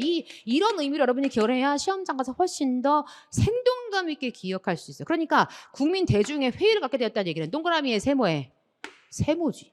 야 국민 왜 저 따위야? 야 국민 왜 저 모양이야? 라고 사실은 이거 위대한 거잖아요. 근데 이거 중에서 국민의 역할이 되게 컸음에도 불구하고 회의를 갖게 되었대. 왜? 이 일반 국민은 어떤 애들이냐? 무지하고 교육을 받지 못한 다수기 때문에 핵심 신뢰할 만하지 않더라. 얘 신뢰할 수가 없는 애더라. 그래서 얘를 아주 의심했대. 그래서 그는 계약에 의해 선출된 능력 있는 대표자가 국민을 대신해서 지도자로서 국가를 운영케 하는 방식의 대의제라는 걸 생각했대. 다시 대의자가 뭐예요? 계약에 의해 선출된 능력 있는 대표자가 얘는 뭐가 없으니까 능력이 없어. 교육도 없고 무지하고 교육도 받지 못했고 신뢰를 하지 못하니까 능력 있는 대표자가 국민을 대신해서 지도자가 되어서 국가를 운영하는 방식이 뭐라고요? 대의제를 생각해냈대. 재산이 풍족해서 교육을 충분히 받아서 사리에 밝은 사람들이, 그렇죠? 이런 사람들이 그렇지 못한 다수의 사람들의 이익을 위해서 행동하는, 그러니까 물론 이런 사람들의 이익을 위해 행동하긴 할 거야. 다만 뭔가 사리에 밝은 사람들이 이렇게 행동하는 것이 훨씬 효율적이다 라고 생각했기 때문에 이걸 생각해냈대. 그러면 이 누구죠? 버크가 말하는 대의제란 지도자가 성숙한 판단과 계몽된 의식을 가지고 국민을 대신해서 일하는 것을 요체, 핵심으로 삼고 있대. 여기서 대의제의 본질은 국민을 대표 X 이거 하기보다 국민을 대신한다. 그러니까 네가 전체를 대표성을 갖는다. 이건 아니고 그냥 잠깐 국민의 위치를 대신한다 라는 뜻이래. 이게 뭔 말이야. 즉 버크는 대중이 그들 자신을 위한 유불리 이해관계를 알지 못한다라는 가정을 전제로, 여러분 버크는 대중을 뭐라고 본 거예요? 바보예요. 그죠? 그러니까 자기 자신을 위한 유리해, 불리해 이런 걸 알지 못한다라는, 그러니까 이 대중을 되게 무식하게 본 거예요. 무식하니까 이런 전제하에 분별력 있는 지도자 누가 나와야 해? 똑똑한 이런 거 유리함, 불리함을 아는 지도자가 독립적 판단, 누구랑 관계없어요? 대중과 관계없어요. 자기가 스스로 독립적 판단을 내려서 국가를 이끌어가야 한다라고 말했다는 거야. 그러니까 약간 어떤 느낌이 있냐면 약간 이걸 좀 이렇게 극단적으로 해석하면 이 버크는 그 소위 말하는 국민을 약간 멍멍이 꿀꿀이로 본 거죠. 응? 멍멍이 꿀꿀이로 본 거 아니야. 니네는 유불리 이해관계를 알지 못하니까, 그러니까 똑똑한 지도자님 나와 주셔서 독립적으로 스스로 판단을 하셔서 국민과 관계없이 국가를 이끌어가야 한다라고 했던 것이래. 그래서 버크에 따르면 국민은 지도자와 상호 신의 계약을 체결했다기보다 뭐냐? 신탁 계약. 여러분이 여기다 써야 돼. 신의가 뭐야? 내가 너를 믿을게. 내가 너를 믿어. 이거 아니라는 거야. 그럼 내가 너를 믿어가 아니라 뭐야? 신탁. 탁이 뭐야, 여러분? 내가 너를 뭐 하는 거야? 맡길게. 너한테 맡길게. 그러니까 사실 믿을 신자가 들어있긴 하지만 믿다의 느낌보다 그냥 내가 맡길게. 그러니까 너에 대한 믿음은 너를 전적으로 신뢰한다 이런 뜻이라기보단 그냥 맡길게. 너한테 맡길게. 너 능력 있지? 능력에 대한 믿음인 거잖아. 그치? 그래놓고 이런 계약을 했다는 것이다. 그러므로 결론격이네요. 지도자에게는 개별 국민들의 요구와 입장을 성실하게 뭐 할 필요가 없어요. 들을 필요가 없어요. 그러니까 다시 갈게. 자, 정말 중요한 말. 마지막 뭐라 하냐면 국민들의 요구와 입장에 대해 이 지도자는 생각해 안 해? 안 해요. 이걸 들을 필요가 없다는 건 알 필요가 없다는 뜻 아니야. 왜요? 앞서 얘기했죠. 국민은 뭐 해요? 무식해요. 무지해요. 그래서 무식하니까 이런 걸 들을 필요가 없고 계속 가볼게. 경청해야 할 의무 대신에 그 뭐 하냐? 참 이런 얘기를 했어요. 국민 전체 이익이 무엇인가를 누구 스스로?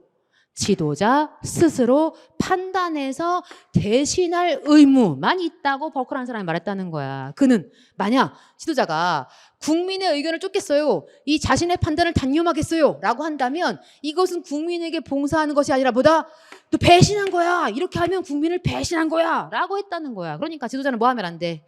국민의 의견을 쫓으면 안 돼. 배신자야. 더불어 지도자가 자신의 판단, 내 판단을 버리겠어요, 당신의 의견을 따르겠어요, 이런 뭐라고요? 배신자야. 여러분 정리해봐요. 버크는 국민을 뭐로 봤어? 무식한 멍멍이와 꿀꿀이 수준에 가깝게 본 것 같아요. 그러니까 이 글을 좀 극단적으로 읽으면, 그래서 누가 판단해라? 지도자가 판단해라. 지도자는 똑똑하다며 똑똑한 지도자가 판단해라. 이렇게 얘기하고 있는 글이야. 가장 적절한. 고르러 가자. 1번 지도자는 국민 다수의 의견을 따라야 한다. OX. S. 마지막에 뭐라고 말했어? 배신이다 라고 말했잖아. 이러면 안 된대. 국민은 지도자에게 뭐 했어요? 모든 권리를 뭐에 따르지? 아까 신탁. 이게 무슨 탁자야?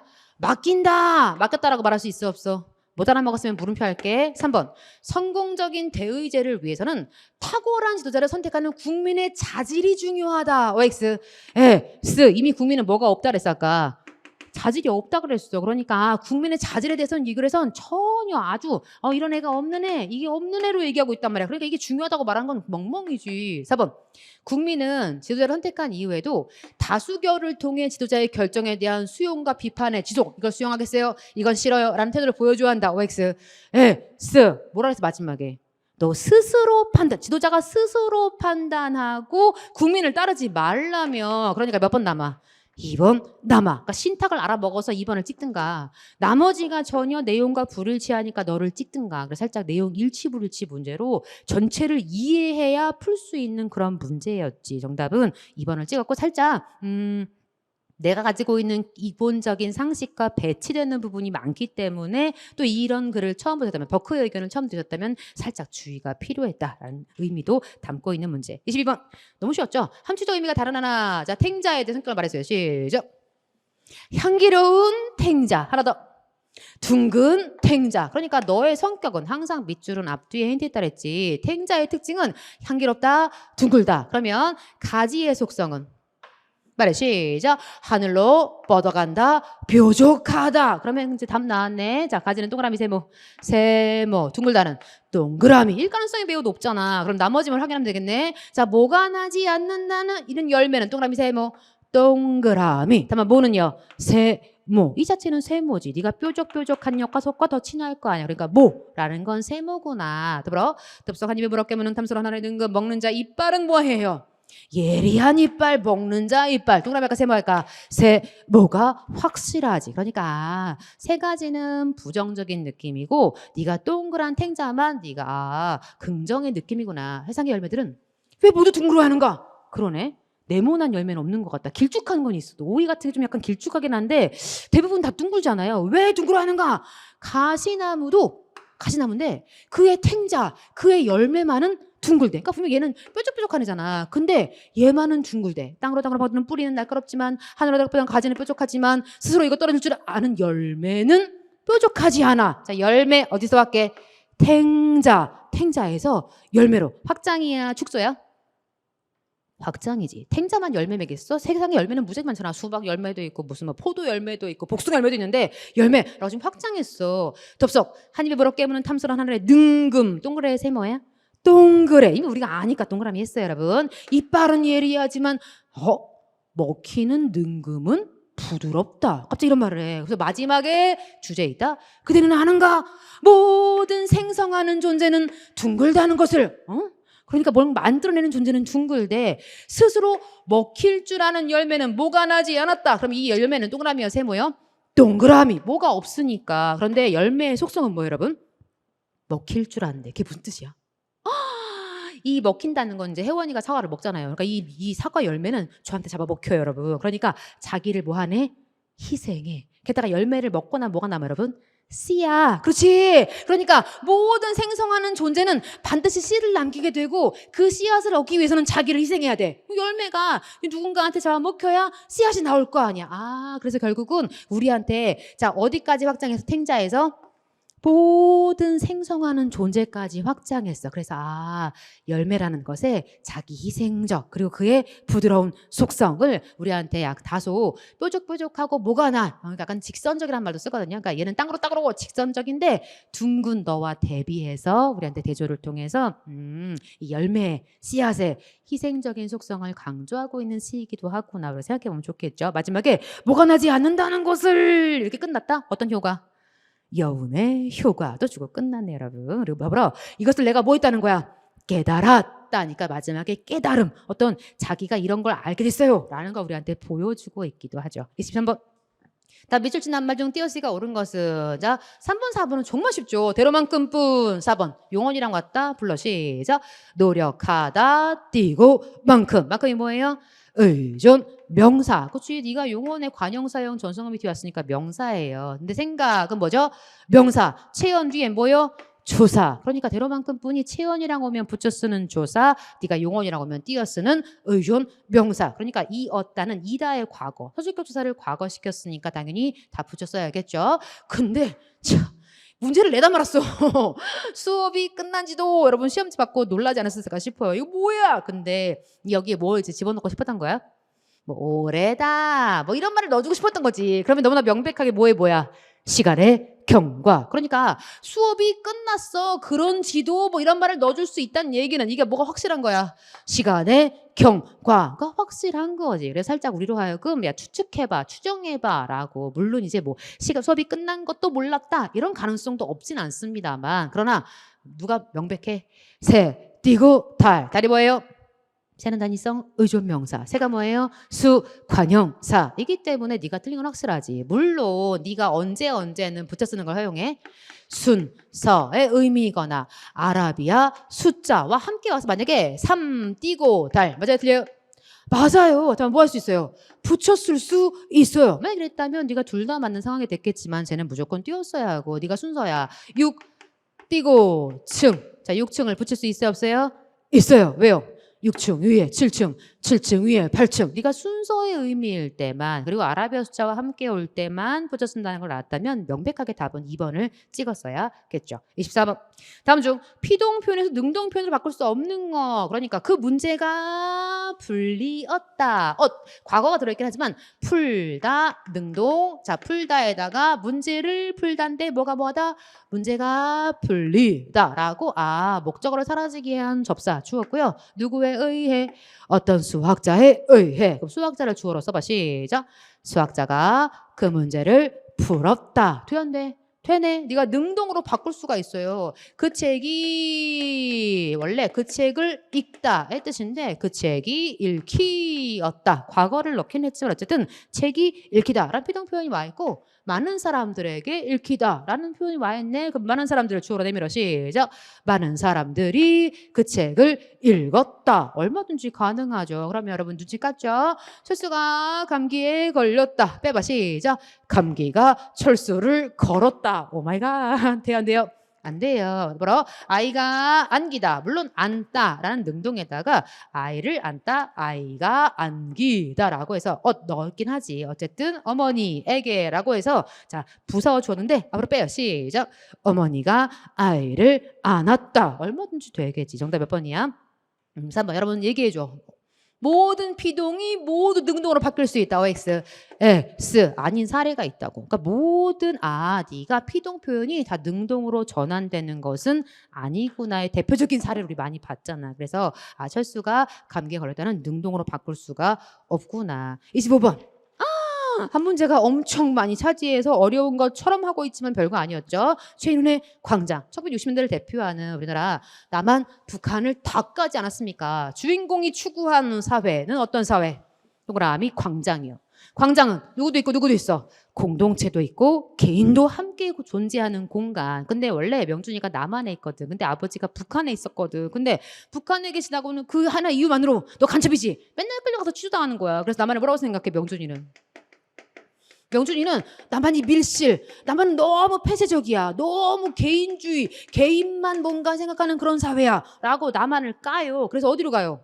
월북을 해요. 북한을 가요. 근데 북한하고 자기 아버지를 만났더니 자기 아버지가 뭔가 굉장한 이즘에 도취되어서 뭔가 이런 어떤 사회를 위해서 막 그렇게 부르짖는 자일 줄 알았더니 자기 배 뭔가 채우느라 정신이 한 개도 없고 자기 배만 채우느라 정신이 없는 것이 아니라 막 자기보다 어린 자기 아들보다 어린 여자랑 만나 놀아나고 있고 되게 물란한 아버지를 보면서 굉장히 실망해요. 그러면서 뭐라고 하냐면 북한은 텅 빈 광장이다. 그러니까 굉장히 공동체가 있는 척하지만 그렇지만 실제로는 뭐 다 따로 밥이. 그래서 그들의 뭔가 이런 어떤 폐쇄적인 어떤 이런 성격을 보면서 뭔가 이들은 뭔가 아무것도 갖추고 있지 않구나. 뭔가 말은 그럴싸하게 내밀고 있지만 실제로는 뭔가 가지고 있지 않은 이런 북한의 어떤 폐쇄성에 대해서 문 닫아놓고 뭐 아무도 못 나가게 하잖아. 이런 것에서 굉장히 회의를 느끼죠. 그런데 하필이면 이제 은혜라는 여자와 만나서 어쨌든 잘 살아보려고 하는 중에 전쟁이 터지게 되고 그래서 결국 전쟁 중에 은혜가 죽게 되면서 임신한 채로 죽게 되거든. 모든 것에 회의를 느껴. 북한도 아니고 남한도 아니고 아니다. 그래서 정말 인간이 공동체와 개인이 함께 존재할 수 있는 공간은 없을까? 그래서 어디를 택해요? 제3세계, 제3국을 택해요. 근데 중립국 가는 중에 어디? 배 위에서 어디 택해? 푸른 광장을 택합니다. 푸른 광장 어디예요? 바다로 퐁당 자살해요. 그 얘기는 제3국도 광장이다 아니다. 아니다. 주인공 명진이가 찾던 광장은 그 어디에도 없었다라는 걸 보여주고 있는. 그래서 우리나라에서 굉장히 센세이셔널했대. 왜? 이 전쟁 때문에 북한 까는 건 우리나라에서 굉장히 자연스러웠다는 거야. 근데 지금 누구를 까요? 남한을 까요. 그래서 60년대 나온 작품이거든. 딱 60년에 정말 1960에 등장한 작품인데 혜성같이 등장해서 야 남북한을 다 깠어 라고 해서 굉장히 사람들을 충격에 빠뜨린 그런 작품이기도 합니다. 우리가 읽으라는 부분 뭐냐면 기억. 누군가가 이 주인공을 설득하는 대목이죠. 기억은 지식인인 주인공을 남한 사회에 남게 하려고 설득하는 내용. 제가 읽어볼게요. 지식인일수록 불만이 많은 법입니다. 그러나 그렇다고 제 몸을 없애버리겠습니까? 종기가 났다고 말이지요. 종기가 났다고 뭐 제 몸을 없애버릴 수는 없죠. 불만이 많다고 몸을 버릴 수는 없습니다. 물결 당신 한 사람을 잃는 건 무식한 사람 열을 잃는 것보다 더 큰 민족의 손실입니다. 우리 민족의 손실입니다. 당신을 뭐 할 수 없어. 잃을 수 없어. 당신은 젊습니다. 우리 사회에는 할 일이 많습니다. 나는 당신보다 나이를 약간 더 먹었다는 의미에서 친구로서 충고하고 싶습니다. 물결 조국으로 돌아와서 조국을 재건하는 일꾼이 되주십시오까지. 낯선 땅에 가서 고생하느니 그쪽이 당신 개인으로서도 행복한 이런 걸 믿어 의심치 않습니다. 나는 당신을 처음 보았을 때 대단히 인상이 마음에 들었습니다. 뭐 어떻게 생각하지 마십시오. 나는 동생처럼 여겼다는 말입니다. 물결 어디에 오는 경우? 남한에 오는 경우에 개인적인 조력을 제공할 만한 용의가 있습니다. 어떻습니까? 질문. 어디 오라고? 남한으로 오라고. 그러니까 남한으로 오라고 지금 설득자가 설득하고 있고 사실은 이 앞에 북한도 설득해요. 좋다 그랬을까 싫다 그랬을까? No. 남한에 대해 뭐라고 설명해요 지금? 중립국이라고 지금 사실은 명준 동그라미 한번 고개를 쳐들고 반듯하게 된 천막 천장을 올려다본다. 한층 가락을 낮춘 목소리로 혼잣말 외지 나시기 물결 뭐라고요? 말할 것이다. 그러면서 살짝 내가 이렇게 말했을 때 중립국이라고 지금 자기가 말하면서 설득자는 또 동그라미 한번 손에 들었던 연필 꼭지로 테이블을 툭 치면서 곁에 앉은 미군을 돌아볼 것이다. 미군은 어깨를 추스르며 눈을 찡긋하고 웃겠지. 그러니까 사실 자기가 진짜 설득자 앞에 섰을 때를 살짝 상상하는 대목이기도 하고 실제로 이게 정말 일어나기도 합니다. 어쨌든 이런 내용. 그래놓고 나오는 문 앞에서 서기의 책상 위에 놓인 명부에 이름을 적고 나는 중립국으로 가겠어요. 천막을 놔두자 그는 마치 재기를 참았던 사람처럼 몸을 벌떡 뒤로 젖히면서 물결 마음껏 웃음을 터뜨렸다. 눈물이 찔끔찔끔 번지고 침이 걸려서 킥킥거려서도 그의 웃음은 멈추지 않았어. 질문 엄청 웃겼다는 뜻이다. 아닌 것 같죠? 그는 어디와 어디 사이에서? 북한과 남한 사이에 어디를 택하겠다고 하고 나온 거야 지금. 중립국을 택하겠다고 나온 거야. 그러면서 계속 뭐 했을까? 긴장하고 고민하고 뭔가 마음속으로 계속 생각했겠지. 내가 어디로 가야 좋을까 하다가 마지막에 결국은 중립국이라고 말하고 하하하 웃은 거야. 이거 왜 그런 거죠? 고뇌 끝에 허무함 끝에 등장한 웃음일 거라는 거야. 뭔가 되게 기쁜 게 아니라 사실은 슬픔, 비애에 가까워 보여. 모를 수 있어. 그럼 계속 읽어볼게요. 이런 얘기를 아주 철학적인 얘기를 해. 이 명준이가 여기서 대학교 철학과 다니는 인물로 나와요. 왜 그래? 머릿속으로 뭔가 생각을 되게 많이 하는 애거든. 그 생각을 보여줍니다. 준다고 바다를 마실 수는 없는 일. 사람이 마시기는 한 사발의 물. 준다는 것도 호황하고 가진다 함도 철없는 일. 바다의 한 잔의 물. 그것을 셈할 줄 모르는 그 사이 놓인 골짜기와 눈물과 땀과 피. 그것을 계산할 줄 모르는데 잘못이 있었다. 세상에서 뒤진 가난한 땅에 자란 지식노동자의 슬픈 환상. 물결? 지식노동자의 슬픈 환상. 사실 바닷물 먹으면 죽잖아요. 근데 이 명준이는 북도 남도 다 뭔가를 주겠다라고 하니까 그 준다는 걸 사실은 받으면 참 좋은 것처럼 보이지만 그걸 마시면 자기가 어떻게 된다는 걸 알고 있는 거야. 죽는다라는 걸 알고 있는 거야. 그래서 뭐라고 말해요? 슬픈 환상이라고 말해. 이거는 진짜가 아니야. 허상이다. 북이 나를 꼬이는 어떤 조건도 남이 뭔가 나에게 주겠다라고 꼬이는 어떤 조건도 사실은 바닷물이다. 그게 하는 거야. 그러면서 과학을 믿은 게 아니라 마술을 믿었던 게지. 마술. 동그라미 할까 세모 할까? 세모. 누구랑 똑같은 말이야. 슬픈 환상. 난 환상을 믿었구나. 마술을 믿었구나. 바다를 한 잔의 영생수로 바꾸어 준다는 마술사의 말. 마술사의 말은 사실은 다 뻥이잖아. 다 트릭이잖아. 그러니까 내가 잘못 알고 내가 북한에, 잘못 알고 남한과 함께 뭐 이렇게 지금 자기 얘기를 하는 거예요. 그러면서 그들은 뻔히 알면서 권력이라는 약을 팔려고 말로 속인 꼬임을 어리석게 신비한 술자리 찾아다가 낌새를 차리고 항구로 돌아보자 그들은 항구를 차지하고 움직이지 않고 있었다. 물결 참을 알고 돌아온 바다의 난파자들을 그들은 감옥에 가둘 것이다. 그렇잖아요 여러분. 이미 명준이는 남한이라는 것의 허구도 알았어. 북한이라는 곳이 어떤 곳인지도 알았어. 그러니까 만약에 명준이가 남을 택하든 북을 택하든 진실, 참, 거짓이 아닌 참을 알고 돌아온 사람을 그들은 어느 쪽으로 하든 어떻게 할 것이다. 감옥에 가둘 것이다. 자기는 어디로 가든 감옥에 갇힐 거라고 명준이는 자기 운명을 생각하고 있는 거야. 왜? 올라오시면 물결 못된 균을 옮기지 않기 위해서. 그렇잖아요. 명준이가 북한에 가봐. 무슨 균을 옮기겠어? 남한 균을 옮기겠지. 명준이가 남한에 가봐. 무슨 균을 옮기겠어? 북한 균을 옮기겠지. 그러니까 명준이는 안 거야. 내가 어느 쪽으로 가든 60년대라는 곳은 60년대라는 그 시기는 지금하고는 달라서 이 명준이가 둘 다 경험한 어떤 자가 어디로 가든 양쪽 다의 위험한 존재가 될 거라는 걸 명준이는 알았던 거지. 역사는 소걸음으로 천천히 움직인다. 사람의 커다란 모순과 빼비기만 아무 작도 못 낼 것이나 마찬가지다. 당대까지 사람이 만들어낸 물질, 생산의 수확을 고려하는 것만이 모든 시대에 두루맞게 가능한 일이다. 블라블라블라블라 중간 너무 길어서 안 읽을게 버려서 막 생각을 계속해. 그러면서 리을. 대일 없는 난파꾼 누구예요? 자기 자신. 그 어디도 멈출 수 없어. 어디 갔다 배를 데릴 수 없는, 남한도 갈 수 없고 북한도 갈 수 없는 난파꾼은 항구를 잊어버리기로 하고 물결 따라 나선다. 물결. 환상의 술에 취해보지 못한 섬에 닿기를 바라며. 그래서 어딜 택했어? 중립국. 그러니까 중립국은 좀 낫지 않을까? 그 어떤 것보다 좀 다르지 않을까라고 얘기하고 있는 거야. 그러면서 그 섬에서 환상 없는 삶을 바라보기 위해서, 그런 삶을 살기 위해서 물결. 무서운 것을 너무 빨리 본 탓으로 지쳐 빠진 몸이 자연의 수명을 다하기를 기다리면서 쉬기 위해서, 그래서 어딜 택했다? 중립국을 택했다. 그러니까 무서운 걸 너무 빨리 봤어. 어디도 봤어?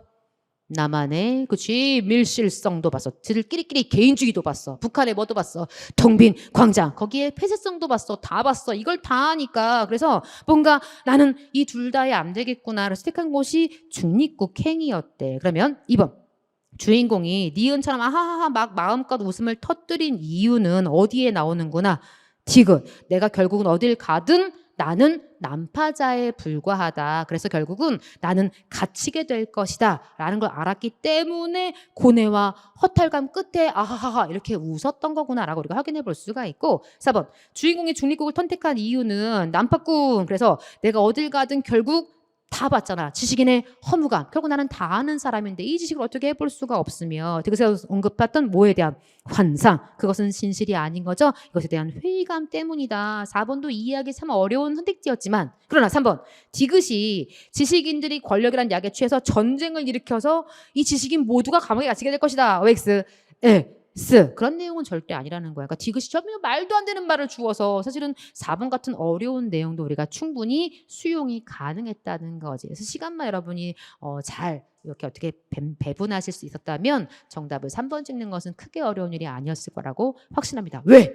다 했어. 이 대목 정말 너무 땡큐하잖아. 딱 이 대목을 우리가 했단 말이야. 그래서 너무나 땡큐했던 그런 문제. 정말 저 개인적으로 진짜 이번 군무원을 마치면서 구급도 그렇고 직업도 그렇고 정말 수업에서 제가 다뤄드린 내용들이 이렇게 시험에 반영될 때 말할 수 없는 희열과 감사함을 느끼고, 또 한 가지 제가 강조하고 싶은 거 뭐밖에 안 남냐면, 제가 다 던져드린다 그랬죠. 제가 수업 때 다 해드린다 그랬죠. 여러분 할 일이 뭐예요?